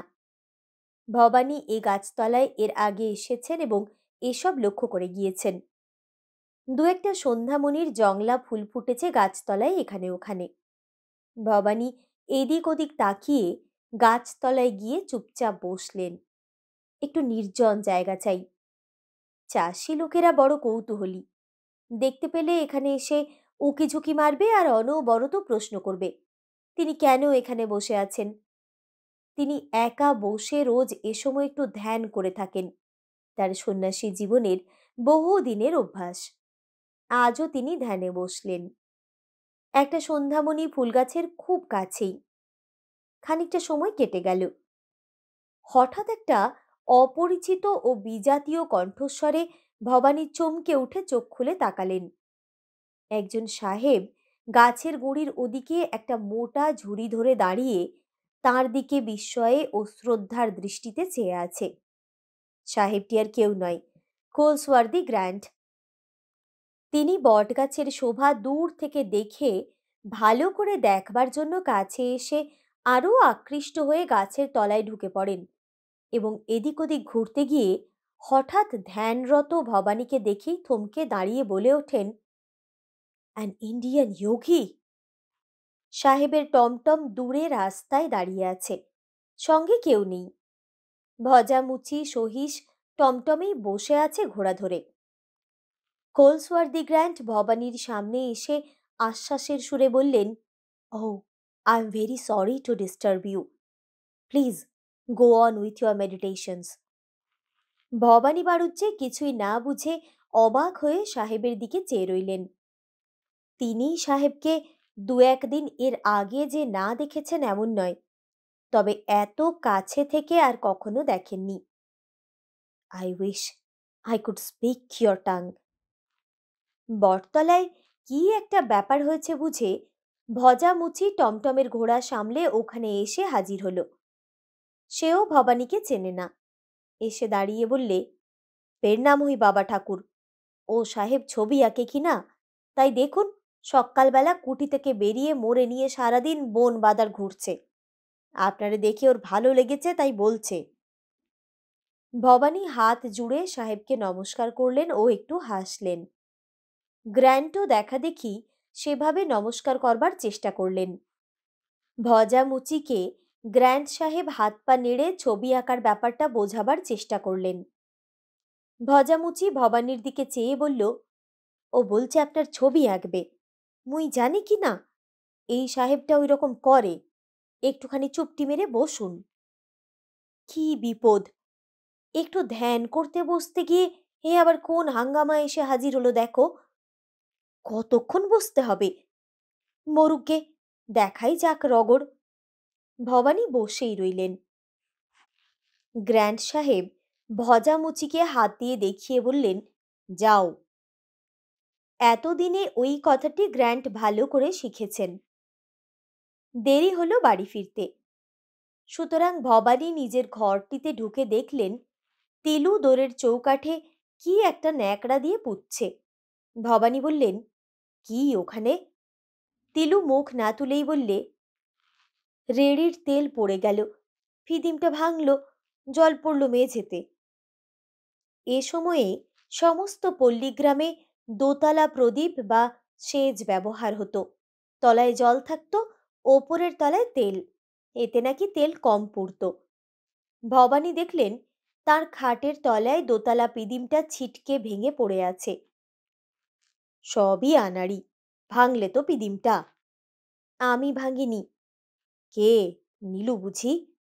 আজ্ঞে মশাই না, চুপ করুন, কথা বলবো না আপনার সঙ্গে। কেন, কি করেছি? কি করেছি বটে, আমার কথা শোনা হলো? সন্ধ্যের সময় এসে জল খেতে বলেছিলুম না? শোনো, হাসবো কি, এক মজা হয়েছে বলি। কি বিপদে পড়ে গিয়েছিলাম যে। তিলু কৌতূহলের দৃষ্টিতে স্বামীর মুখের দিকে চেয়ে বললে, কি বিপদ? সাপ টাপ তাড়া করেনি তো? খড়ের কাঠে বড্ড কেউটে সাপের ভয়। না গো, সাপ নয়, এক পাগল সাহেব। টমটমের সহিস বললে নীলকুঠির সাহেবদের বন্ধু, দেশ থেকে বেড়াতে এসেছে। আমি বটতলায় বসে আছি, আমার সামনে এসে হাঁ করে দাঁড়িয়েছে। কি সব হিট মিট টি বলতে লাগলো। সহিসটা বললে আপনার ছবি আঁকবে। ও, সেই ছবি আঁকিয়ে সাহেব? হ্যাঁ হ্যাঁ, দাদার মুখে শুনেছি বটে। আপনার ছবি আঁকলে? আঁকলে বই কি, ঠায় বসে থাকতে হলো 4 দণ্ড। মা গো, এখন বোঝো কার দোষ। পরক্ষণেই তিলুর দিকে ভালো করে চেয়ে দেখলেন, কি সুন্দর দেখাচ্ছে ওকে। নিখুঁত সুন্দরী নয় বটে, কিন্তু অপূর্ব রূপ ওর। যেমন হাসি হাসি মুখ, তেমনি নিটোল বাহু দুটি, গলায় খাঁজ কাটা দাগগুলি কি চমৎকার, তেমনি গায়ের রং। সন্ধেবেলা দেখাচ্ছে ওকে যেন দেবী মূর্তি। বললেন, তোমার একটা ছবি আঁকতো সাহেব, তবে বুঝতে যে রূপখানা কাকে বলে। যান, আপনি যেন। পরে হেসে বললে, দাঁড়ান, খাবার আনি, সন্ধে আনিকে জায়গা করে দিই। হুম। ও নীলু, শোন এদিকে, আসনখানা নিয়ে আয়। নীলু এসে আসন পেতে দিলে। গঙ্গা জলের কোষাকুষি দিয়ে গেল। নীলু যত্ন করে আঁচল দিয়ে সন্ধে আহ্নিকের জায়গাটা মেজে দিলে। ভবানী মনে মনে যা ভাবছিলেন, আহ্নিকের সময়ও ভাবছিলেন, তা হচ্ছে কালও সাহেব তাকে বটতলায় যেতে বলেছে। সাহেবের হুকুম, যেতেই হবে। রাজার মতো ওরা। তিলুকে নিয়ে গেলে কেমন হয়? অপূর্ব সুন্দরীও। ওর একটা ছবি যদি সাহেব আঁকে তবে বড় ভালো হয়, কিন্তু নিয়ে যাওয়াই মুশকিল। যদি কেউ টের পেয়ে যায় তবে গায়ে শোরগোল উঠবে। এক ঘরে হতে হবে সমাজে তার শ্যালক রাজারাম রায়কে। তিলু একখানা রেকাবিতে খাবার নিয়ে এলো। নারকোলের সন্দেশ, চিড়ে ভাজা আর মুগ তক্তি। হেসে বললে, কেমন, মুগ তক্তি যে বড় হয় না এ সময়। এখন কি দেবেন তাই বলুন। নীলু বললে, এখন কান মলে দেব যে। দূর, তুই কি যে বলিস, কাকে বলিস? ছি, ও কথা বলতে আছে। বিলু আড়াল থেকে বার হয়ে এসে খিলখিল করে হেসে উঠল। ভবানী বিরক্তির সুরে বললে, এই এক নষ্টের গোড়া, কি যে সব হাসে, যা তা মুখে কথাবার্তা তোমাদের দুজনের, বাধে না? ছি। বিলু বললে, অত ছিছি করতে হবে না বলে দিচ্ছি। নীলু বললে, হ্যাঁ, আমরা অত ফেলনা নই যে সর্বদা ছিচিক্কার শুনতে হবে। তিলু বললে, আপনি কিছু মনে করবেন না, ওরা বড্ড আদুরে আর ছেলে মানুষ। দাদা ওদের কখনো শাসন করতেন না, আদর দিয়ে দিয়ে মাথায় তুলেছেন।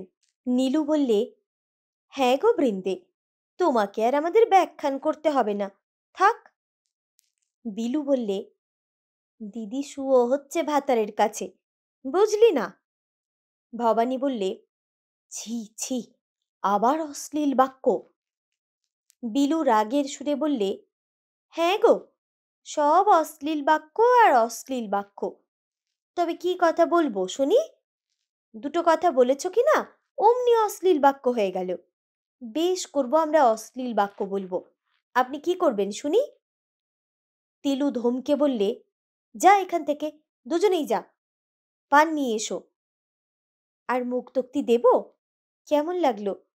বৌদিদি আপনার জন্য মুগ তক্তি রসে ফেলছে, ভাত খাবার সময় দেবে। একটা কথা বলি তিলু। কি? কেউ নেই তো এখানে, দেখে এসো। না, কেউ নেই, বলুন। কাল একবার আমার সঙ্গে বটতলায় যেতে পারবে? কেন?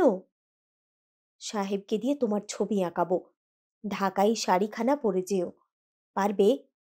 হুমা, কেন, কি হয়েছে? সে কি হয়? দিন মানে আপনার সঙ্গে কি করে বেরুবো? এই দেখুন, আপনার সামনে দিন মানে বার হই বলে কত নিন্দে করছে লোকে।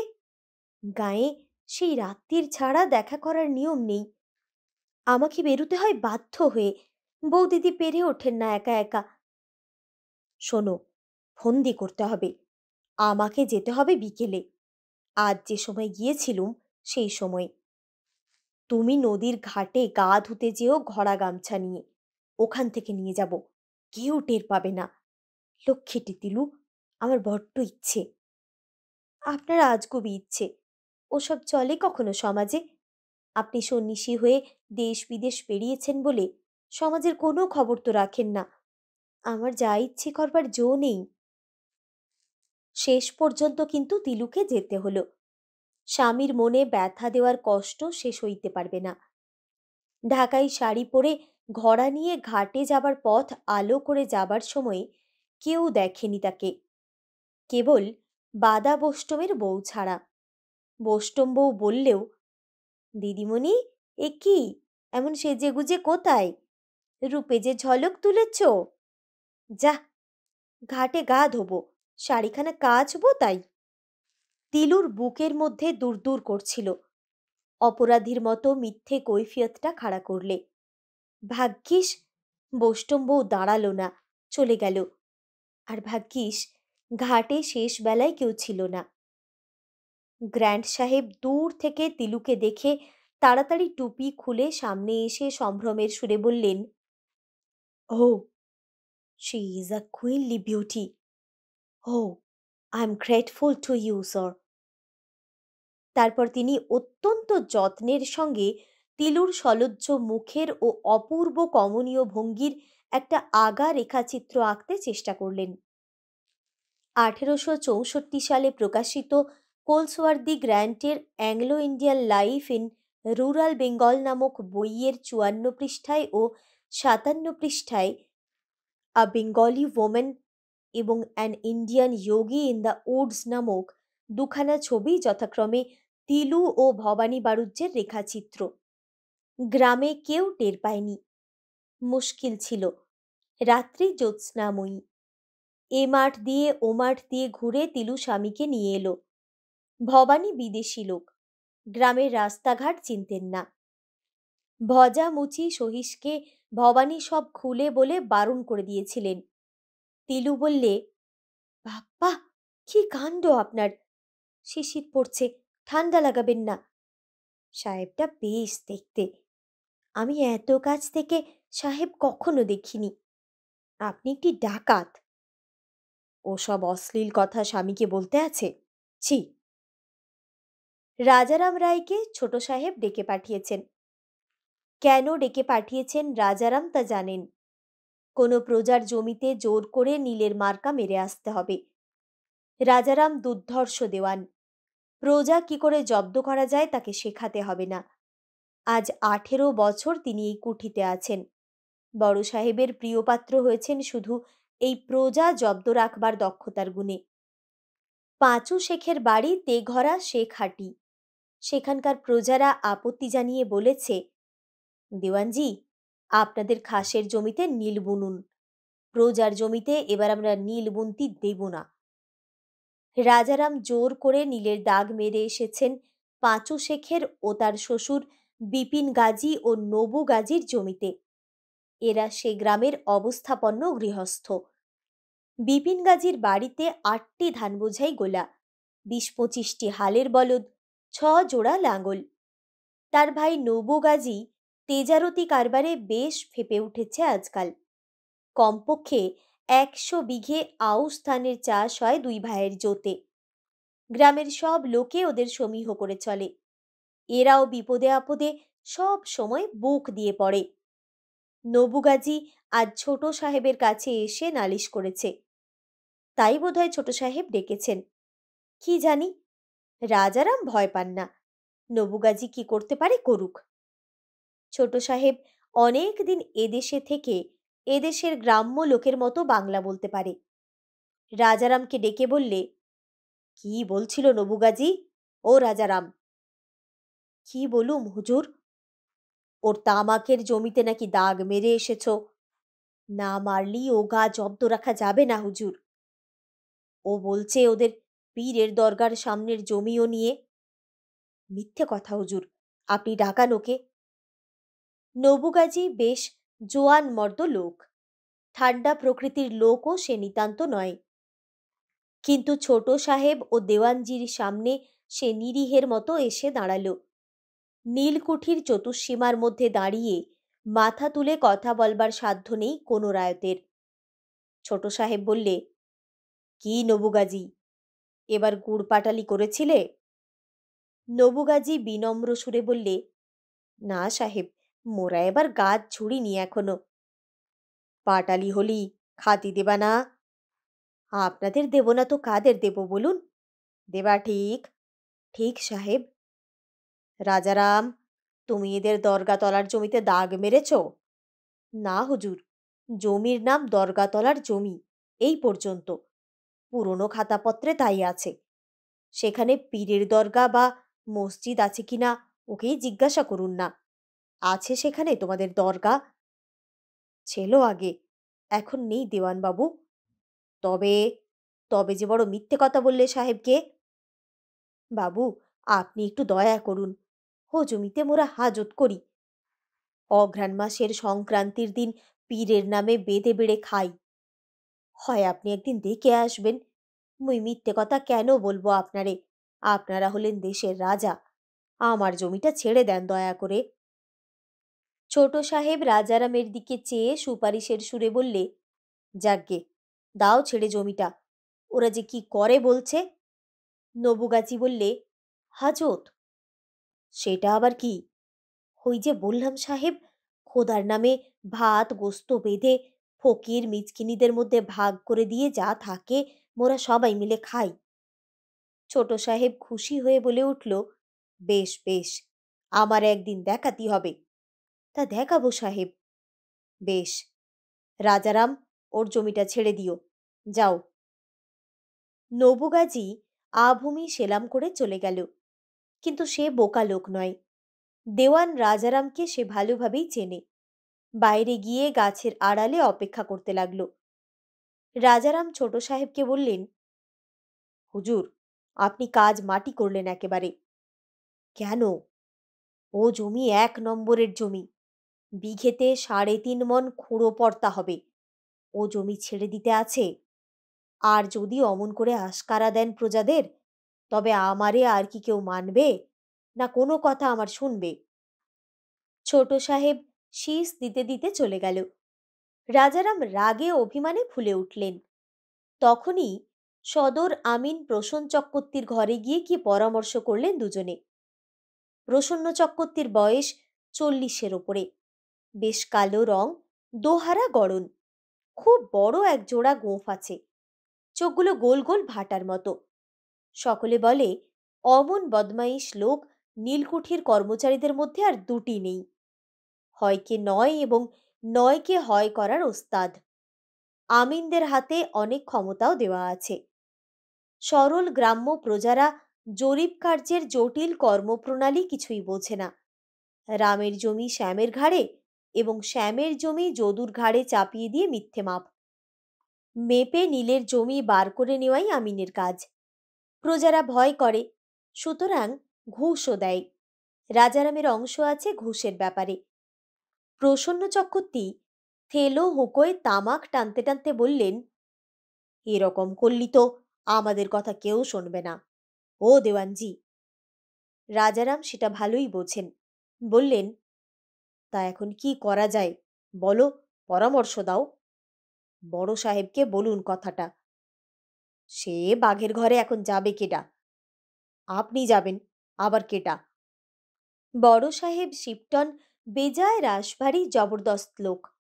ছোট সাহেবের মন একটু উদার। লোকটা মাতাল কিনা? সবাই তো তাই বলে। বড় সাহেবের কাছে যেতে সাহস হয় না যার তার। কিন্তু মানের দায়ে যেতে হলো রাজারামকে। শিপটন মুখে বড় পাইপ টানছেন বসে। হাতখানেক লম্বা পাইপ। কি সব কাগজপত্র দেখছেন। তক্তপোষের মতো প্রকাণ্ড একটা ভারী টেবিলের ধারে কাঁঠাল কাঠের একটা বড় চেয়ার।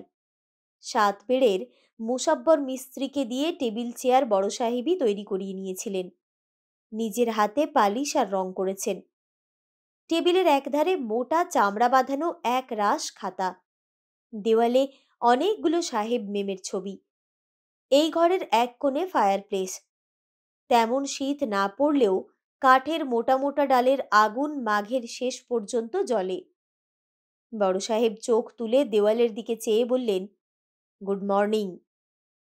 রাজারাম পূর্বে একবার সেলাম করেছেন। তখন সাহেব দেখতে পাননি ভেবে আর একবার লম্বা সেলাম করলেন। জিভ শুকিয়ে আসছে তার। ছোট সাহেবের মতো দিল খোলা লোক নয় ইনি। মেজাজ বেজায় গম্ভীর। দুর্দান্ত বলেও খ্যাতি যথেষ্ট। না জানি কখন কি করে বসে। সাহেব শুভ লোককে কখনো বিশ্বাস করতে নেই। ভালো ছিল সেই ছবি আঁকিয়ে পাগলা সাহেবটা। তিলুর ও ভবানী ভাইয়ের ছবি এঁকেছিল লুকিয়ে। যাবার সময়ে সেই কথার উল্লেখ করে রাজারাম পাগলা সাহেবটার কাছে ২৫ টাকা বকশিস আদায় করেও নিয়েছিলেন। অবশ্যই ভবানী তার কিছু জানে না। যেমন সেই পাগলা সাহেব তেমনি ভবানী, দুইই সমান, আপন খেয়াল মতো চলে দুজনেই।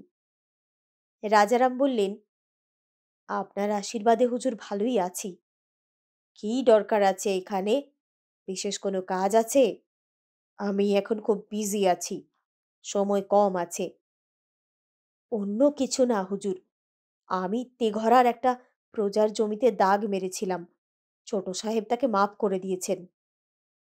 শিপটন ভ্রু কুঞ্চিত করে বললেন, যা হুকুম দিয়াছেন তাহাই হইবে, ইহাতে তোমার কি অমান্য আছে?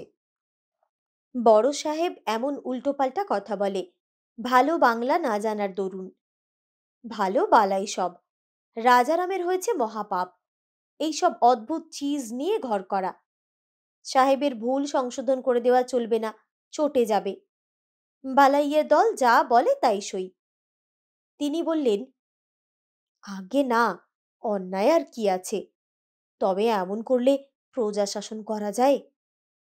কি হবে না? প্রজা জব্দ করা যাবে না, নীলের চাষ হবে না হুজুর। নীলের চাষ হবে না, তবে তোমাকে কি জন্যে রাখা হইল? সে তো ঠিক হুজুর, আমাকে প্রজাদের সামনে অপমান করা হলে আমার কাজ কি করে হয় বলুন হুজুর? অপমান? হো, you are in disgrace, you old scoundrel. I understand. তোমাকে কি করিতে হইবে? আপনি বুঝুন হুজুর, নবু গাজী বলে একজন বদমাইশ প্রজার জমিতে দাগ মেরেছিলাম। উনি হুকুম দিয়েছেন জমি ছেড়ে দিতে। ও গাঁয়ে আর কোনো জমিতে হাত দেওয়া যাবে না। নীলের চাষ হবে কি করে? কত জমি এবছর দাগ দিয়াছ, আমাকে কাল দেখাতে হইবে। ইমপ্রেশন রেজিস্টার তৈরি করিয়াছ? হ্যাঁ হুজুর। যাও, না দেখাইতে পারিলে জরিমানা হইবে, কাল লইয়া আসিবে। ব্যাস, কাজ মিটে গেল।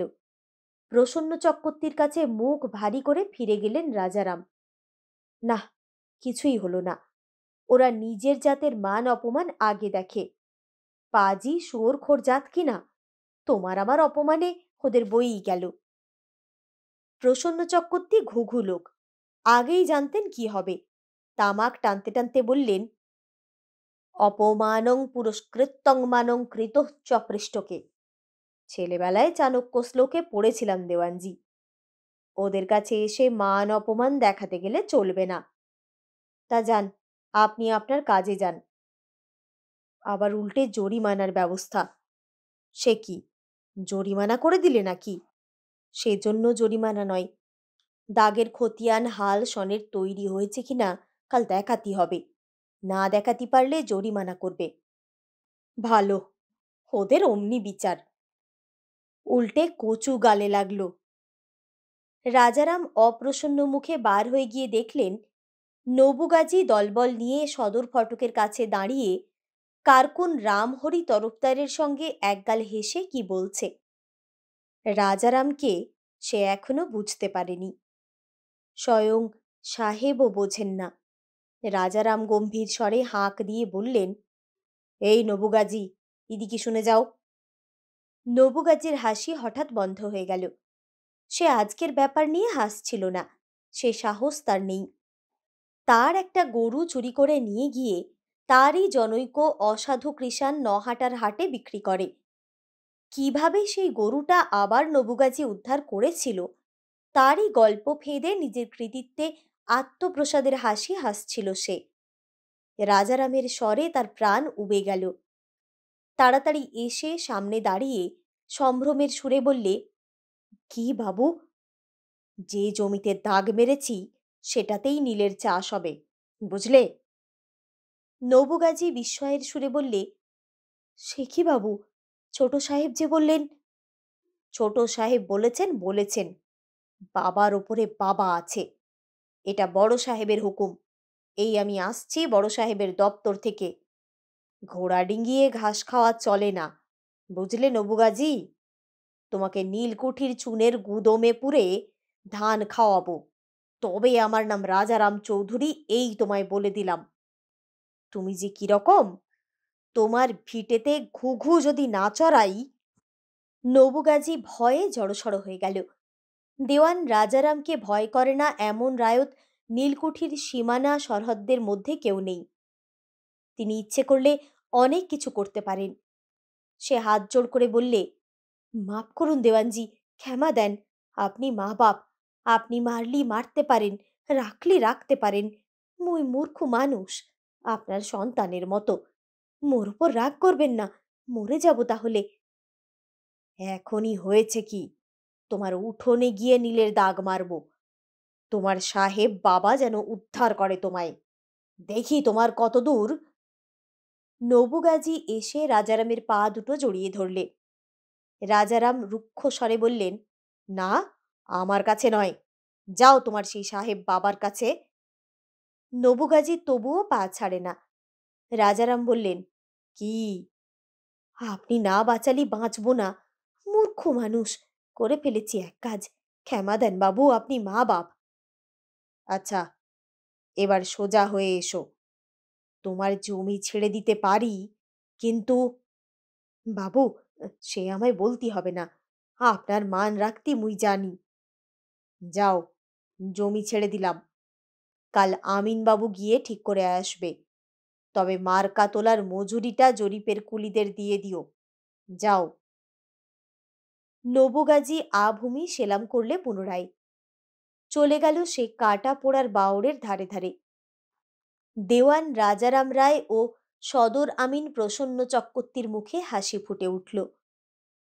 এই রকমই চলছে এদের শাসন অনেক দিন থেকে।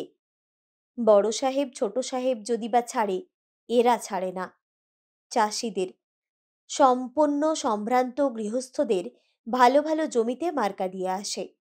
সে জমিতে নীল পুঁততেই হবে, না পুঁতলে তার ব্যবস্থা আছে। বড় সাহেব এ অঞ্চলের ফৌজদারি বিচারক। সপ্তাহে 3 দিন নীলকুঠিতে কোর্ট বসে। গরু চুরি, ধান চুরি, মারামারি, দাঙ্গা হাঙ্গামার অভিযোগের বিচার হবে এখানেই। বড় কুঠির সাদা ঘরে এ সময় নানা গ্রাম থেকে মামলা রুজু করতে লোক আসে। তেমাথার মোড়ে সনেকপুরের মাঠে একটা ফাঁসি কাঠ টাঙানো হয়েছে সম্প্রতি।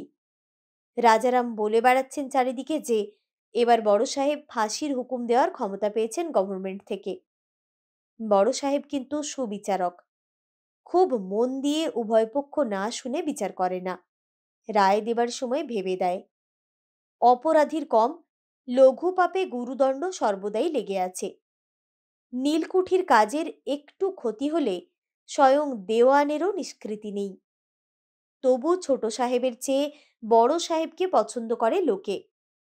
দেওয়ানকে বলে, তোমাকে চুনের গুদামে পুড়িয়া রাখিলে তুমি জব্দ হইবে। রাজারাম বলে, আপনার ইচ্ছা হুজুর, আপনি করলে সব করতে পারেন। You have a very oily tongue, I know, but that wouldn't cut ice this time. তোমাকে আমি জব্দ করিতে জানে। কেন জানবেন না হুজুর?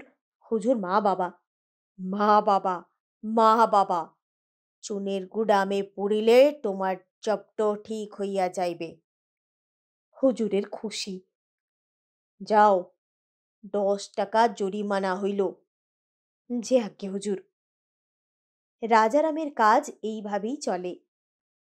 কোঠিতে জেলার ম্যাজিস্ট্রেট বাহাদুর আসবেন। দেওয়ান রাজারাম ছুটোছুটি করে বেড়াচ্ছেন আজ সকাল থেকে।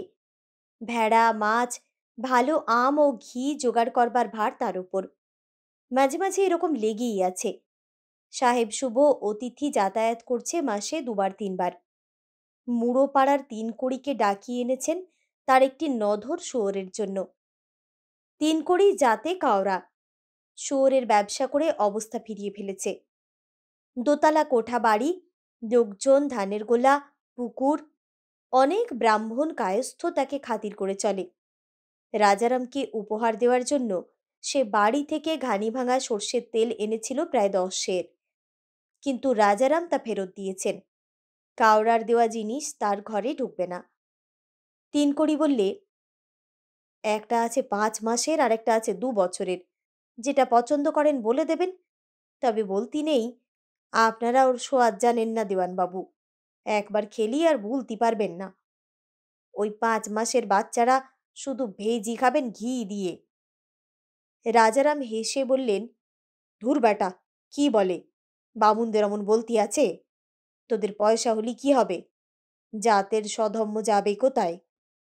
বাবু, ওই যা, আপনারা যে খান না সে কথা ভুলে গিয়েছি, মাফ করবেন। না না, তোর কথায় আমার রাগ হয় না।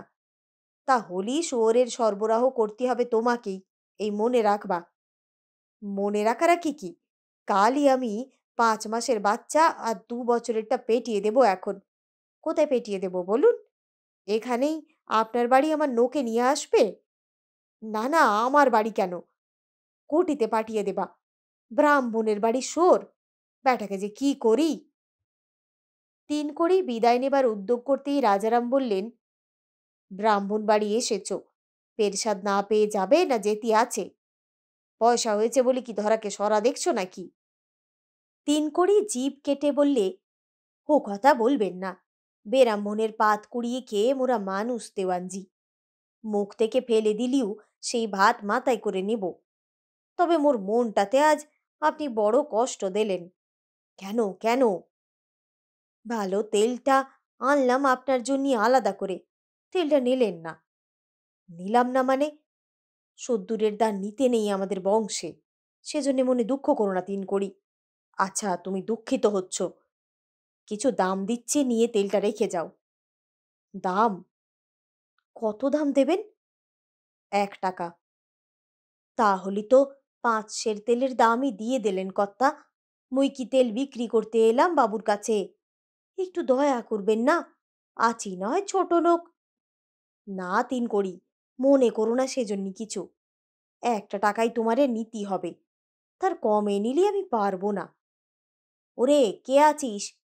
শীতেনাথ, বাবা, এদিকে 3 কড়ির কাছ থেকে তেলের ভাঁড়টা নাও। এই সময়ে ছোট সাহেব ব্যস্ত সমস্ত হয়ে সেখানে এসে হাজির হলো। রাজারামকে দেখে কি একটা বলতে যাচ্ছিল, কিন্তু 3 কড়িকে দেখে থেমে গেল। রাজারাম উঠে দাঁড়িয়ে বললেন, 5 মাসের শুয়োরের বাচ্চা একটা জোগাড় করা গেল হুজুর। 5 মাসের বাচ্চা বড় হলো? এর চেয়ে ছোট বাচ্চা দিতে পারবা না তুমি? না, তেমন নেই সাহেব, এত ছোট বাচ্চা কনে পাবো? জেলা থেকে হাকিম আসছে, এখানে খাবে। বাচ্চা হলে খাবার জুত হতো। এবার হলি রেখে দেব। সাহেব, সেলাম, মুই চললাম। পের নাম হই দেওয়ানজি। রাজারাম সাহেবকে দেখেই বুঝেছিলেন একটা গুরুতর ব্যাপারের খবর নিয়ে সে এখানে এসেছে। 3 কড়ি বিদায় নেবার পরক্ষণেই তিনি সাহেবকে জিজ্ঞেস করলেন, কি হয়েছে সাহেব? খুব গোলমাল। রসুলপুর আর রাহাতুনপুরীর মুসলমান চাষিরা ক্ষেপে উঠেছে, নীল বুনবে না। কে বললে? কারকুন গিয়েছিল নীলের দাগ মারতি, তারা দাগ মারতি দেয়নি, লাঠি নিয়ে তাড়া করেছে। এত বড় আস্পর্ধা তাদের? তুমি ঘোড়া আনতি বলো, চলো দুজনে ঘোড়া করে সেখানে যাব। বড় সাহেবকে কিছু বলো না এখন। যদি সত্যি হয় তখন কি করা যাবে সে আমাকে বলতে হবে না সাহেব। আপনি দয়া করে শুধু ফৌজদুরি মামলা থেকে আমাকে বাঁচাবেন। না না, তুমি বড় রাস কিছু করে বসবা, ওই জন্যই তোমারে আমার বিশ্বাস হয় না। একটু পরে দুটো ঘোড়ায় চড়ে দুজনে বেরিয়ে গেল। কখন দেওয়ান ফিরে এসেছিলেন কেউ জানে না। পরদিন সকালে চারিধারে খবর রটে গেল, রাত্রে রাহাতুনপুর গ্রাম একেবারে পুড়ে নিঃশেষ হয়ে গিয়েছে। বড় বড় চাষিদের গ্রাম, কারো বাড়ি 20-30টি পর্যন্ত ধানের গোলা ছিল, আর ছিল 6 চালা 8 চালা ঘর, সব পুড়ে নিঃশেষ হয়ে গিয়েছে। কিভাবে আগুন লেগেছিল কেউ জানে না। তবে সন্ধ্যারাত্রে ছোট সাহেব এবং দেওয়ানজি রাহাতুলপুরের মোড়লের বাড়ি গিয়েছিলেন। সেখানে প্রজাদের ডাকিয়ে নীল বুনবে না কেন তার কৈফিয়ত চেয়েছিলেন। তারা রাজি হয়নি। ওরা ফিরে আসেন রাত 11টার পর। শেষ রাত্রে গ্রাম শুদ্ধ আগুন লেগে ছাইয়ের ঢিপিতে পরিণত হয়েছে। এই দুই ব্যাপারের মধ্যে কার্যকারণ সম্পর্ক বিদ্যমান বলেই সকলে সন্দেহ করছে। পরদিন জেলা ম্যাজিস্ট্রেট মিস্টার ডঙ্কিনসন নীলকুঠির বড় বাংলোতে সদল বলে এসে পৌঁছলেন। তিনি যখন কুঠির ফিট গাড়ি থেকে নামলেন, তখন শুধু বড় সাহেব ও ছোট সাহেব সদর ফটকে তাকে অভ্যর্থনা করবার জন্য উপস্থিত ছিলেন। দেওয়ান রাজারাম নাকি চুরুটের বাক্স এগিয়ে দেওয়ার জন্য উপস্থিত ছিলেন বৈঠকখানার টেবিলের পাশে। ডংকিন্স এসেছিলেন শুধু নীলকুঠির আতিথ্য গ্রহণ করতে নয়, বড় সাহেব একটা বিশেষ উদ্দেশ্য নিয়েই ম্যাজিস্ট্রেটকে এখানে এনেছিলেন। রাজারামকে ডেকে বড় সাহেব বললেন, তুমি কি দেখিলে ইয়াকে বলিতে হইবে, ইনি জেলার ম্যাজিস্ট্রেট আছে। বলিয়া যাও রাহাটনপুরে কি দেখিলে। রাজারাম আভূমি সেলাম করে বললেন, সাহেব, ওরা ভয়ানক চটেছে, লাঠি নিয়ে আমাকে মারে আর কি। নীল কিছুতেই বুনবে না। আমি কত কাকুতি করলাম, হাতে পায়ে ধরতে গেলাম, বললাম। ডংকিনসন সাহেব বড় সাহেবের দিকে চেয়ে বললেন, what he did? entreated them. I understand. Ask him. How many people were there? কত লোক সেখানে ছিল? তা প্রায় 200 সাহেব, সব লাঠি সোটা নিয়ে এসেছিল। Came with lathis and other weapons? Oh, they did? Did they? The scoundrels! তারপরে তুমি কি করিলে? চলে এলাম সাহেব, দুঃখিত হয়ে চলে এলাম। ভাবতে ভাবতে এলাম, এতগুলো নীলের জমি এবার পড়ে রইল, নীল চাষ হবে না, কুঠির মস্ত লোকসান। কিছুক্ষণ পরে সদর কুঠির সামনের মাঠ জনতায় ভরে গেল। ওরা এসেছে ম্যাজিস্ট্রেট সাহেবের কাছে নালিশ জানাতে। দেওয়ানজি ওদের গ্রাম রাহাতুনপুর একেবারে জ্বালিয়ে পুড়িয়ে দিয়ে এসেছেন। ম্যাজিস্ট্রেট দেওয়ান রাজারামকে ডেকে পাঠালেন। বললেন, তুমি কি করিয়াছে? আগুন দিয়াছে। রাজারাম আকাশ থেকে পড়লেন, চোখ কপালে তুলে বললেন, আগুন? সে কি কথা সাহেব, আগুন? আগুন জিনিসটা কি তাই যেন তিনি কখনো শোনেননি। ম্যাজিস্ট্রেটের সন্দেহ হলো। তিনি রাজারামকে অনেকক্ষণ ধরে জেরা করলেন। ঘুঘু রাজারাম অমন অনেক জেরা দেখেছেন, ওতে তিনি ভয় পান না। রাহাতুনপুর গ্রামের লোকেদের অনেককে ডাক দিলেন, তাদেরও জিজ্ঞাসাবাদ করলেন, কিন্তু কুঠির সীমানায় দাঁড়িয়ে ওরা বেশি কিছু বলতে ভয় পেলে। ম্যাজিস্ট্রেট সাহেব আজ এসেছে, কাল চলে যাবে, কিন্তু ছোট সাহেব আর দেওয়ানজি চিরকালের জুজু, বিশেষত দেওয়ানজি। ওদের সামনে দাঁড়িয়ে ওদের বিরুদ্ধে কথা বলতে যাওয়া সে অসম্ভব। রাহাতুনপুর গ্রামে ম্যাজিস্ট্রেট স্বয়ং গেলেন দেখতে, সঙ্গে বড় সাহেব ও ছোট সাহেব। মস্ত বড় হাতি তৈরি হলো তাদের যাবার জন্য দুটো। লোকে লোকারণ্য হয়ে গেল রাহাতুনপুরের মাঠ। খুব বড় গ্রাম নয় রাহাতুনপুর। একপাশে খড়ের মাঠ, খড়ের মাঠের পূর্ব দিকে এই গ্রামখানি। একখানাও কোঠাবাড়ি ছিল না। চাষি গৃহস্থদের খড়ের চালাঘর গায়ে গায়ে লাগা, পুড়ে ভস্মসাৎ হয়ে গিয়েছে। কোনো কোনো ভিটেতে পোড়া কালো বাঁশগুলো দাঁড়িয়ে আছে। মাটির দেওয়াল পুড়ে রাঙা হয়ে গিয়েছে। কুমোর বাড়ির হাঁড়ি পোড়ানো পনের মতো দেখতে হয়েছে তাদের রং। কবির শেখের গোয়ালে দুটো দামড়া হেলে গরু পুড়ে মরেছে। প্রত্যেকের উঠোনে আধ পোড়া ধানের গাদা, পোড়া ধানের গাদা থেকে মেয়েরা কুলো করে ধান বেছে নিয়ে ঝাড়ছিল। মুখের ভাত যদি কিছুটা বাঁচাতে পারা যায়। অনেকে এসে কেঁদে পড়ল। দেওয়ানজির কাজ অনেকে বললে, কিন্তু প্রমাণ তো তেমন কিছু নেই। কেউ তাকে বা তার লোককে আগুন দিতে দেখেছে এটা প্রমাণ হলো না। ম্যাজিস্ট্রেট তদন্ত ভালোভাবেই করলেন। বড় সাহেবকে ডেকে বললেন, I am really sorry for the poor beggars. We must do something for them. বড় সাহেব বললেন, I wonder who has committed this black did. I suspect my oily tongued Diwan. Magistrate সাহেব 100 টাকা মঞ্জুর করলেন সাহায্যের জন্য। বড় সাহেব দিলেন 200 টাকা। সাহেবদের জয় জয়কার উঠল গ্রামে। সকলে বললে, না, অমন বিচারক আর হবে না, হাজার হোক রাঙা মুখ। সেই রাত্রে কুঠির হলঘরে মস্ত নাচের আসর জমল।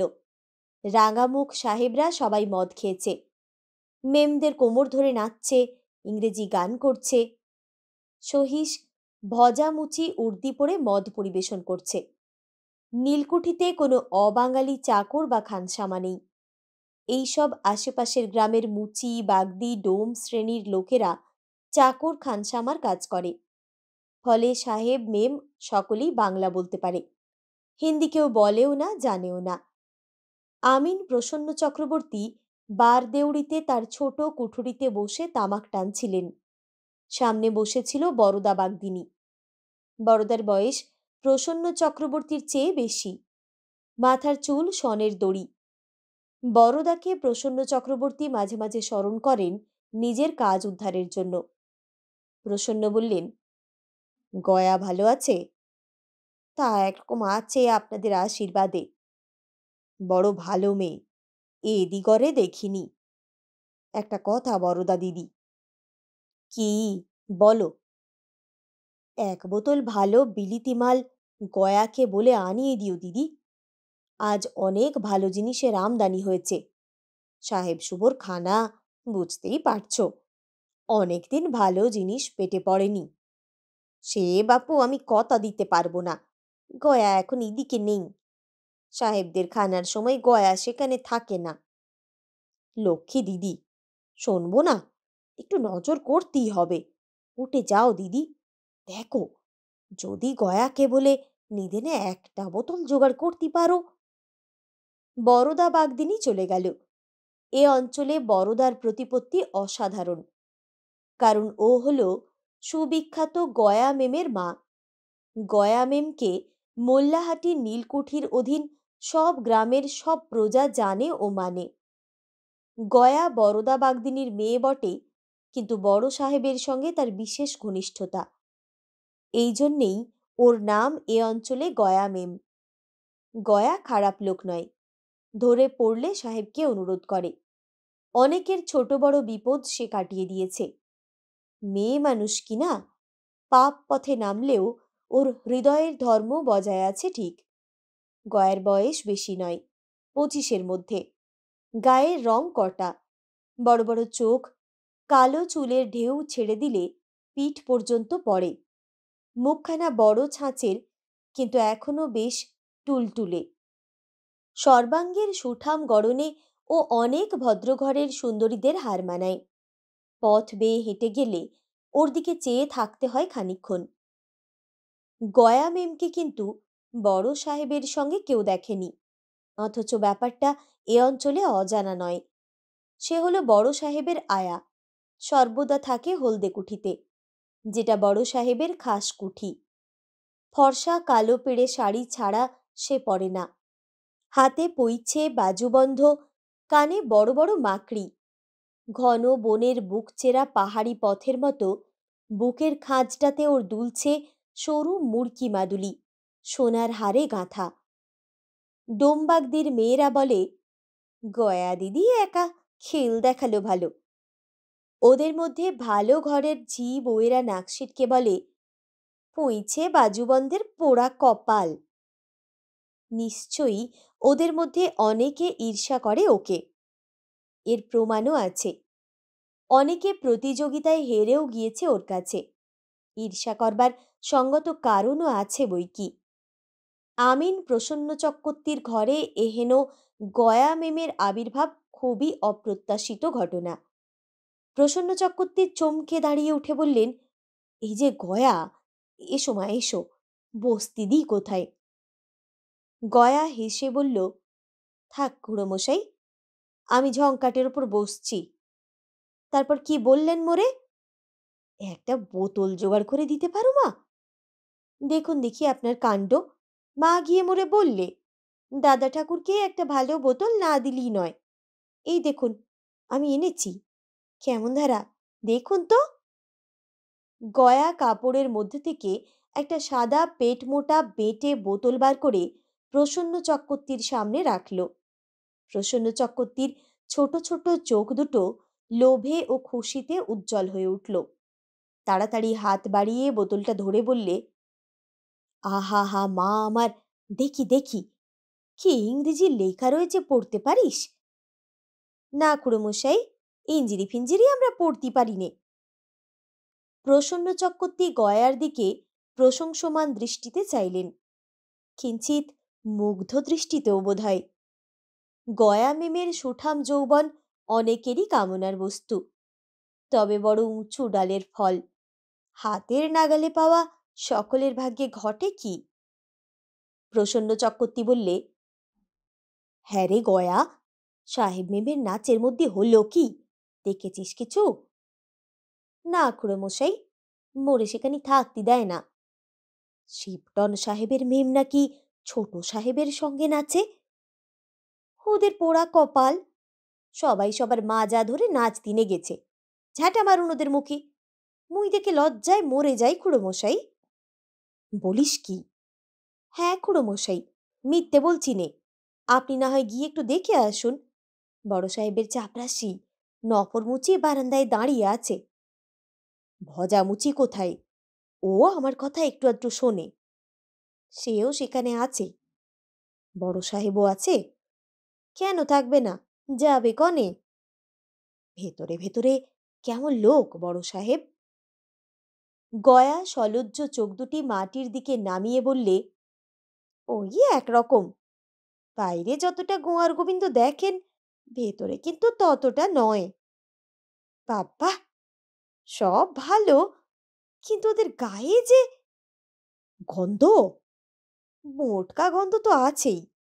তা নয়, গায়ে বড় ঘামাচি, ঘামাচি পেকে উঠবে রোজ রাত্রিরে।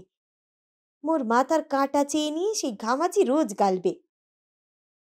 কথাটা বলে ফেলেই গয়ার মনে পড়ল, বৃদ্ধ প্রসন্ন আমিনের কাছে, বিশেষত যাকে খুড়োমশাই বলে ডাকে, তার কাছে এ কথাটা বলা উচিত হয়নি। মনে হওয়ার সঙ্গে সঙ্গে লজ্জা হলো। সেটা ঢাকবার চেষ্টায় তাড়াতাড়ি উঠে বললে, যাই খুড়োমশাই, অনেক রাত হলো। বিস্কুট খাবেন? খান তো, এনে দেব এখন। আরেক জিনিস খায়, তারে বলে চিজ, বড় গন্ধ। মুই একবার মুখে দিয়ে শেষে গা ঘুরে মরি, তবে খেলি গায়ে জোর হয়। গয়ামেম চলে গেলে প্রসন্ন মনের আনন্দে বোতল খুলে বিলিতি মদে চুমুক দিলেন। হাতে পয়সা আসে মন্দ নয় মাঝে মাঝে, দেওয়ানজির কৃপায়। কিন্তু এসব মাল জোটানো শুধু পয়সা থাকলেই হয় বুঝি? হদিস জানা চাই। দেওয়ানজির এসব চলে না, একেবারে কাঠখোট্টা লোক। ও পারে শুধু দাঙ্গা হাঙ্গামা বাঁধাতে। কিভাবেই রাহাতুনপুরটা পুড়িয়ে দিলে রাত্রিরে। এই ঘরে বসেই সব সলা পরামর্শ হয়। প্রসন্ন আমিন জানে নাকি? ম্যাজিস্ট্রেট আসুক আর যেই আসুক, নীলকুঠির সীমানার মধ্যে ঢুকলে সব ঠান্ডা। তাছাড়া রাজার জাতের পক্ষে কথা বলবে না তো কি বলবে কালা আদমিদের দিকে? খাও দাও, মেমেদের মাজা ধরে নাচো, ব্যাস মিটে গেল। ভবানী বাড়ুজ্যে বেশ সুখে আছেন। দেওয়ান রাজারাম রায়ের বাড়ি থেকে কিছু দূরে বাঁশ বনের প্রান্তে দুখানা খড়ের ঘর তৈরি করে সেখানেই বসবাস করছেন আজ 2 বছর। তিলুর একটি ছেলে হয়েছে। ভবানী বাড়ুজ্যে কিছু করেন না। 3-4 বিঘে ধানের জমি যৌতুক স্বরূপ পেয়েছিলেন। তাতে যা ধান হয় গত বছর বেশ চলে গিয়েছিল। সে বছর সেই যে সাহেবটি তাদের ছবি এঁকে নিয়ে গিয়েছিল, এবার সে সাহেব তাকে একখানা চিঠি আর একখানা বই পাঠিয়েছে বিলেত থেকে। রাজারাম নীলকুঠি থেকে বই আর চিঠি এনে ভবানীর হাতে দেন। হাতে দিয়ে বলেন, ওহে ভবানী, এতে তিলুর ছবি এলো কি করে? সাহেব এঁকেছিল বুঝি? চমৎকার এঁকেছে, একেবারে প্রাণ দিয়ে এঁকেছে।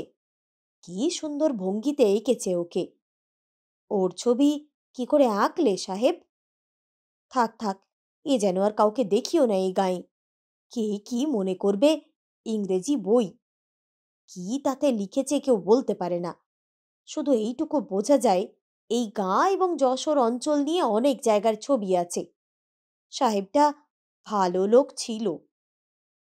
তিলু হেসে বললে, দেখলেন কেমন ছবি উঠেছে আমার? আমারও। বিলু নীলুকে দেখাবেন, ওরা খুশি হবে। ডাকি দাঁড়ান। নীলু এসে হইচই বাঁধিয়ে দিলে। সপ্তাহতেই দিদি আগে কেন? তার কি ছবি উঠতে জানে না? দিদির সোহাগ ভুলতে পারবেন না রসের গুণমণি, অর্থাৎ ভবানী বাড়ুজ্জে।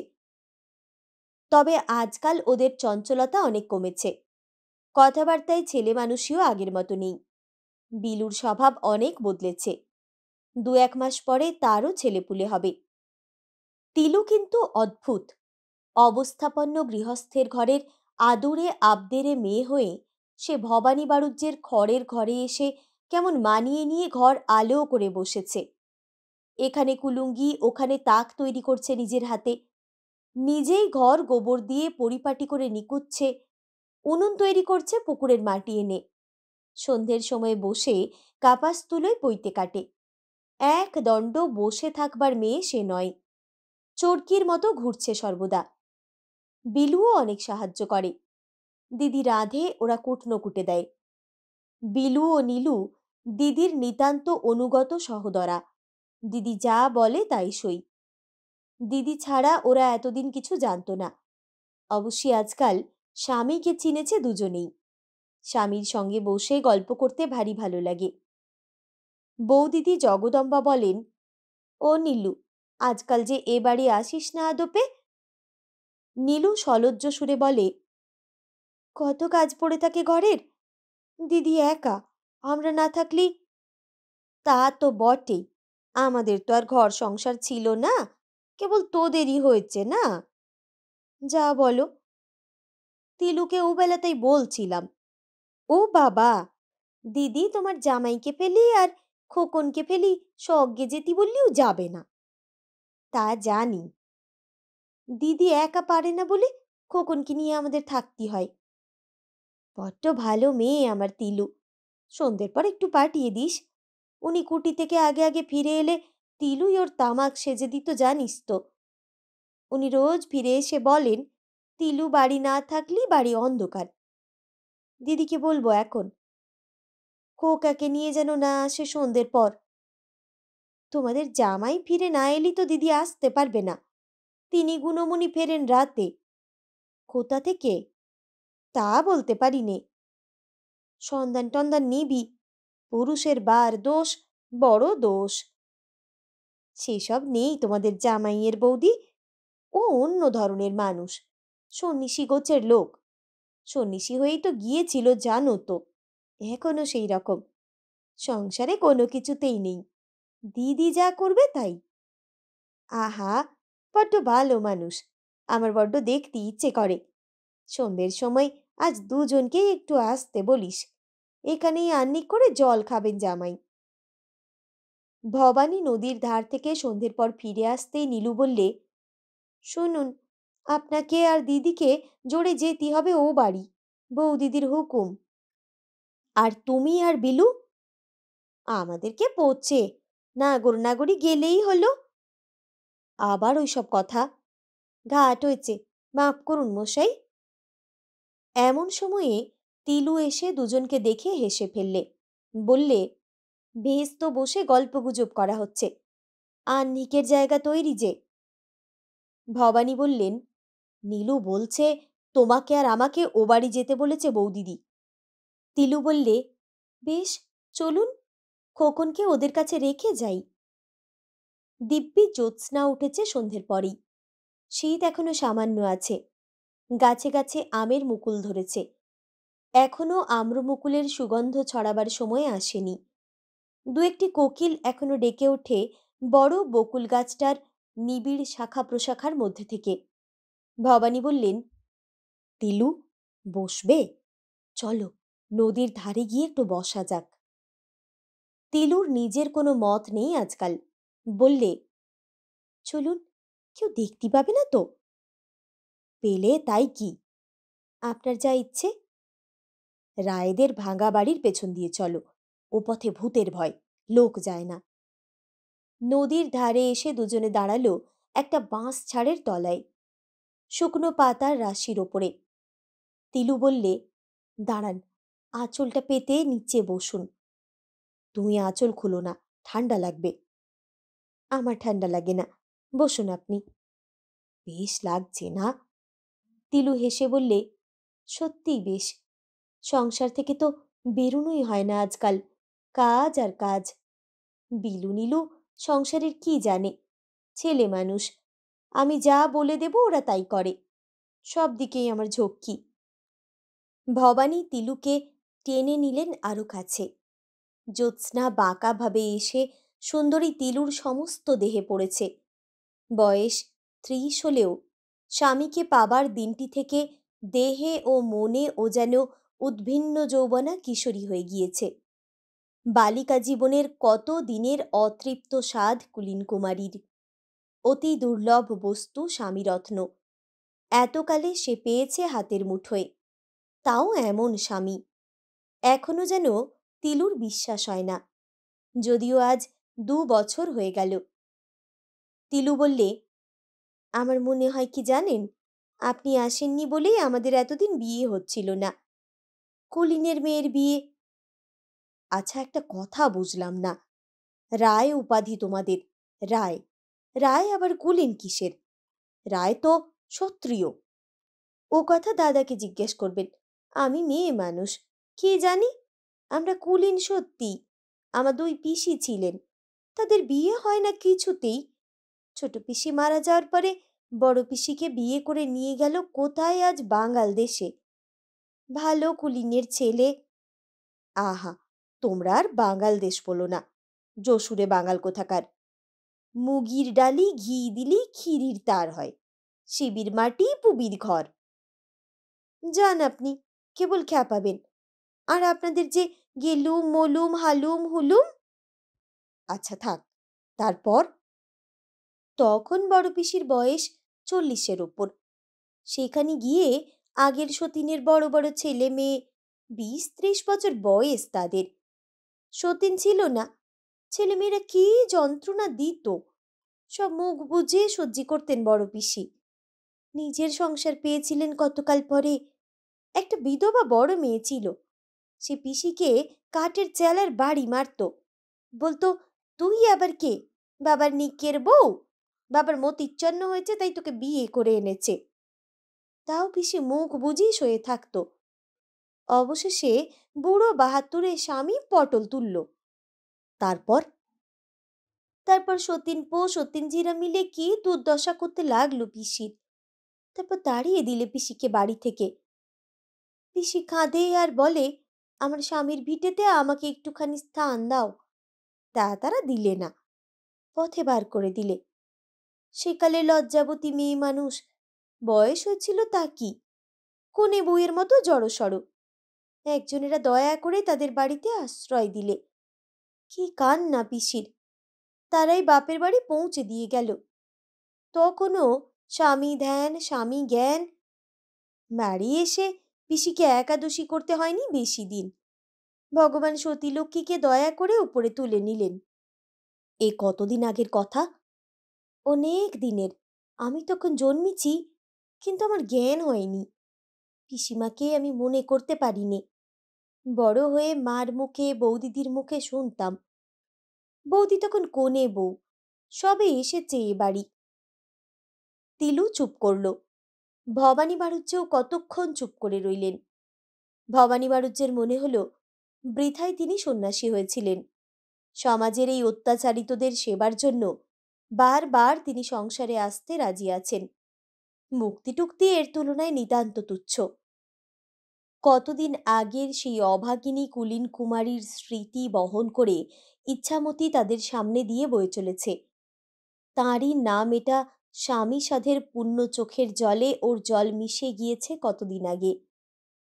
আজ এই পান কলস ফুলের গন্ধ মাখানো চাঁদের আলোয় তিনিই যেন স্বর্গ থেকে নেমে এসে বললেন, বাবা, আমার যে সাধ পড়েনি, তোমার সামনে যে বসে আছে এই মেয়েটির তুমি সে সাধ পুরিও। বাংলাদেশের মেয়েদের ভালো স্বামী হও। এদের সে সাধ পূর্ণ হোক আমার যা পূর্ণ না, এই আমার আশীর্বাদ। ভবানী বাড়ুজ্যে তিলুকে নিবিড় আলিঙ্গনে আবদ্ধ করলেন। ওরা যখন দেওয়ান বাড়ি পৌঁছল তখন সন্ধ্যা অনেকক্ষণ হয়ে গিয়েছে। একদণ্ড রাত্রিও কেটে গিয়েছে। জগদম্বা বললেন, ও মা, তোরা ছিলি কোথায় রে তিলু? নীলু এসেছিল এই খানিক আগে। বললে তারা কতক্ষণ বাড়ি থেকে বেরিয়েছে। আমি জামাইয়ের জন্য আহ্নিকের জায়গা করে জলখাবার গুছিয়ে বসে আছি ঠায়। কি যে কাণ্ড তোদের! তিলু বলে, কাউকে বলো না বৌদিদি, উনি নদীর ধারে নিয়ে গিয়েছিলেন। তাড়াতাড়ি ওকে জলখাবার খাইয়ে দাও। আমার মন কেমন করছে খোকনের জন্য। কতক্ষণ দেখিনি। নীলু কি বললে? খোকন কাঁদছে না তো? না, খোকন ঘুমিয়ে পড়েছে, নীলু বলে গেল। তুই খেয়ে নে। উনি আহ্নিক করুন আগে। দাদা আসেননি? তার ঘোড়া গিয়েছে আনবার জন্য। জলখাবার সাজিয়ে দিলেন জগদম্বা জামাইয়ের সামনে। শালাজ বউ হলেও ভবানী তাকে শাশুড়ির মতো সম্মান করেন। জগদম্বা ঘোমটা দিয়ে ছাড়া বেরোন না জামাইয়ের সামনে। মুগের ডাল ভিজে, পাটালি, খেজুরের রস, নারকেল নাড়ু, চন্দ্রপুলি, ক্ষীরের ছাঁচ এবং ফেনি বাতাসা। তিলু খেতে খেতে বললে, বিলু নীলুকে দিলে? নীলু এসে খেয়ে গিয়েছে, বিলুর জন্য নিয়ে গিয়েছে। এবার যাই বৌদি, খোকন হয়তো উঠে কাঁদবে। জামাইকে নিয়ে আবার পরেও আসবি। দুখানা আদোসা ভেজে জামাইকে খাওয়াবো। খেজুরের রসের পায়েস করবো সেদিন। আজ মোটে এক ভাঁড় রস দিয়ে গেল ভজামুচির ভাই, নইলে আজই করতাম। শোনো বৌদি, তোমাদের জামাই বলে কিনা আমার বাঙালি কথা, বলে শিবির মাটি পুবির ঘর। আবার এক ছড়া বার করেছে, মুগির ডালি ঘি দিলি নাকি ক্ষীরির তার হয়। আহা, কি শহুরে জামাই! দেব একদিন শুনিয়ে। তবুও যদি দাড়িতে জট না পাকাতো। আমি যখন প্রথম দেখি তখন এত বড় দাড়ি, যেন নারদ মুনি। তোমাদের জামাই তোমরাই বোঝো বৌদি। আমি যাই, খোকন ঠিক উঠেছে। আবার আসবো পরশু। পথে বার হয়ে ভবানী আগে আগে, তিলু পেছনে ঘোমটা দিয়ে চলতে লাগলো। পাড়ার মধ্যে দিয়ে পথ। এখানে ওদের একত্র ভ্রমণ বা কথোপকথন আদৌ চলবে না। চন্দ্রচাটুর্যের চণ্ডীমণ্ডপের সামনে দিয়ে রাস্তা। রাত্রে সেখানে দাবার আড্ডা বিখ্যাত। সম্পর্কে চন্দ্রচাটুর্যে হলেন তিলুর মামা শ্বশুর। তিলুর বুক ঢিপঢিপ করতে লাগলো। যদি মামা শ্বশুর দেখে ফেলেন, এত রাতে সে স্বামীর সঙ্গে পথে বেরিয়েছে। চণ্ডীমণ্ডপের সামনাসামনি যখন ওরা এসেছে, তখন চণ্ডীমণ্ডপের ভিড়ের মধ্যে থেকে কে জিজ্ঞেস করে উঠল, কে যায়? ভবানী গলা ঝেড়ে নিয়ে বললেন, আমি। কে, ভবানী? হ্যাঁ, ও। লোকটা চুপ করে গেল। তিলু আরও এগিয়ে গিয়ে ফিসফিস করে বললে, কে ডাকলে? মহাদেব মুখুজ্জে। ভালো জ্বালা, আমাকে দেখলে নাকি? দেখলে তাই কি, তুমি আমার সঙ্গে থাকো, অত ভয়ই বা কিসের? আপনি জানেন না এই গাঁয়ের ব্যাপার। ওই নিয়ে কাল হয়তো রটনা রটবে। বলবে হুমুকের বউ সদর রাস্তা দিয়ে তার স্বামীর সঙ্গে হেঁটে যাচ্ছিল গট গট করে। বই গেল। এসব বদলে যাবে তিলু, থাকবে না। সেই দিন আসছে। তোমার আমার দিন চলে যাবে। ওই খোকন যদি বাঁচে, ওর বউকে নিয়ে ও পাশাপাশি হেঁটে বেড়াবে এই গাঁয়ের পথে। কেউ কিছু মনে করবে না।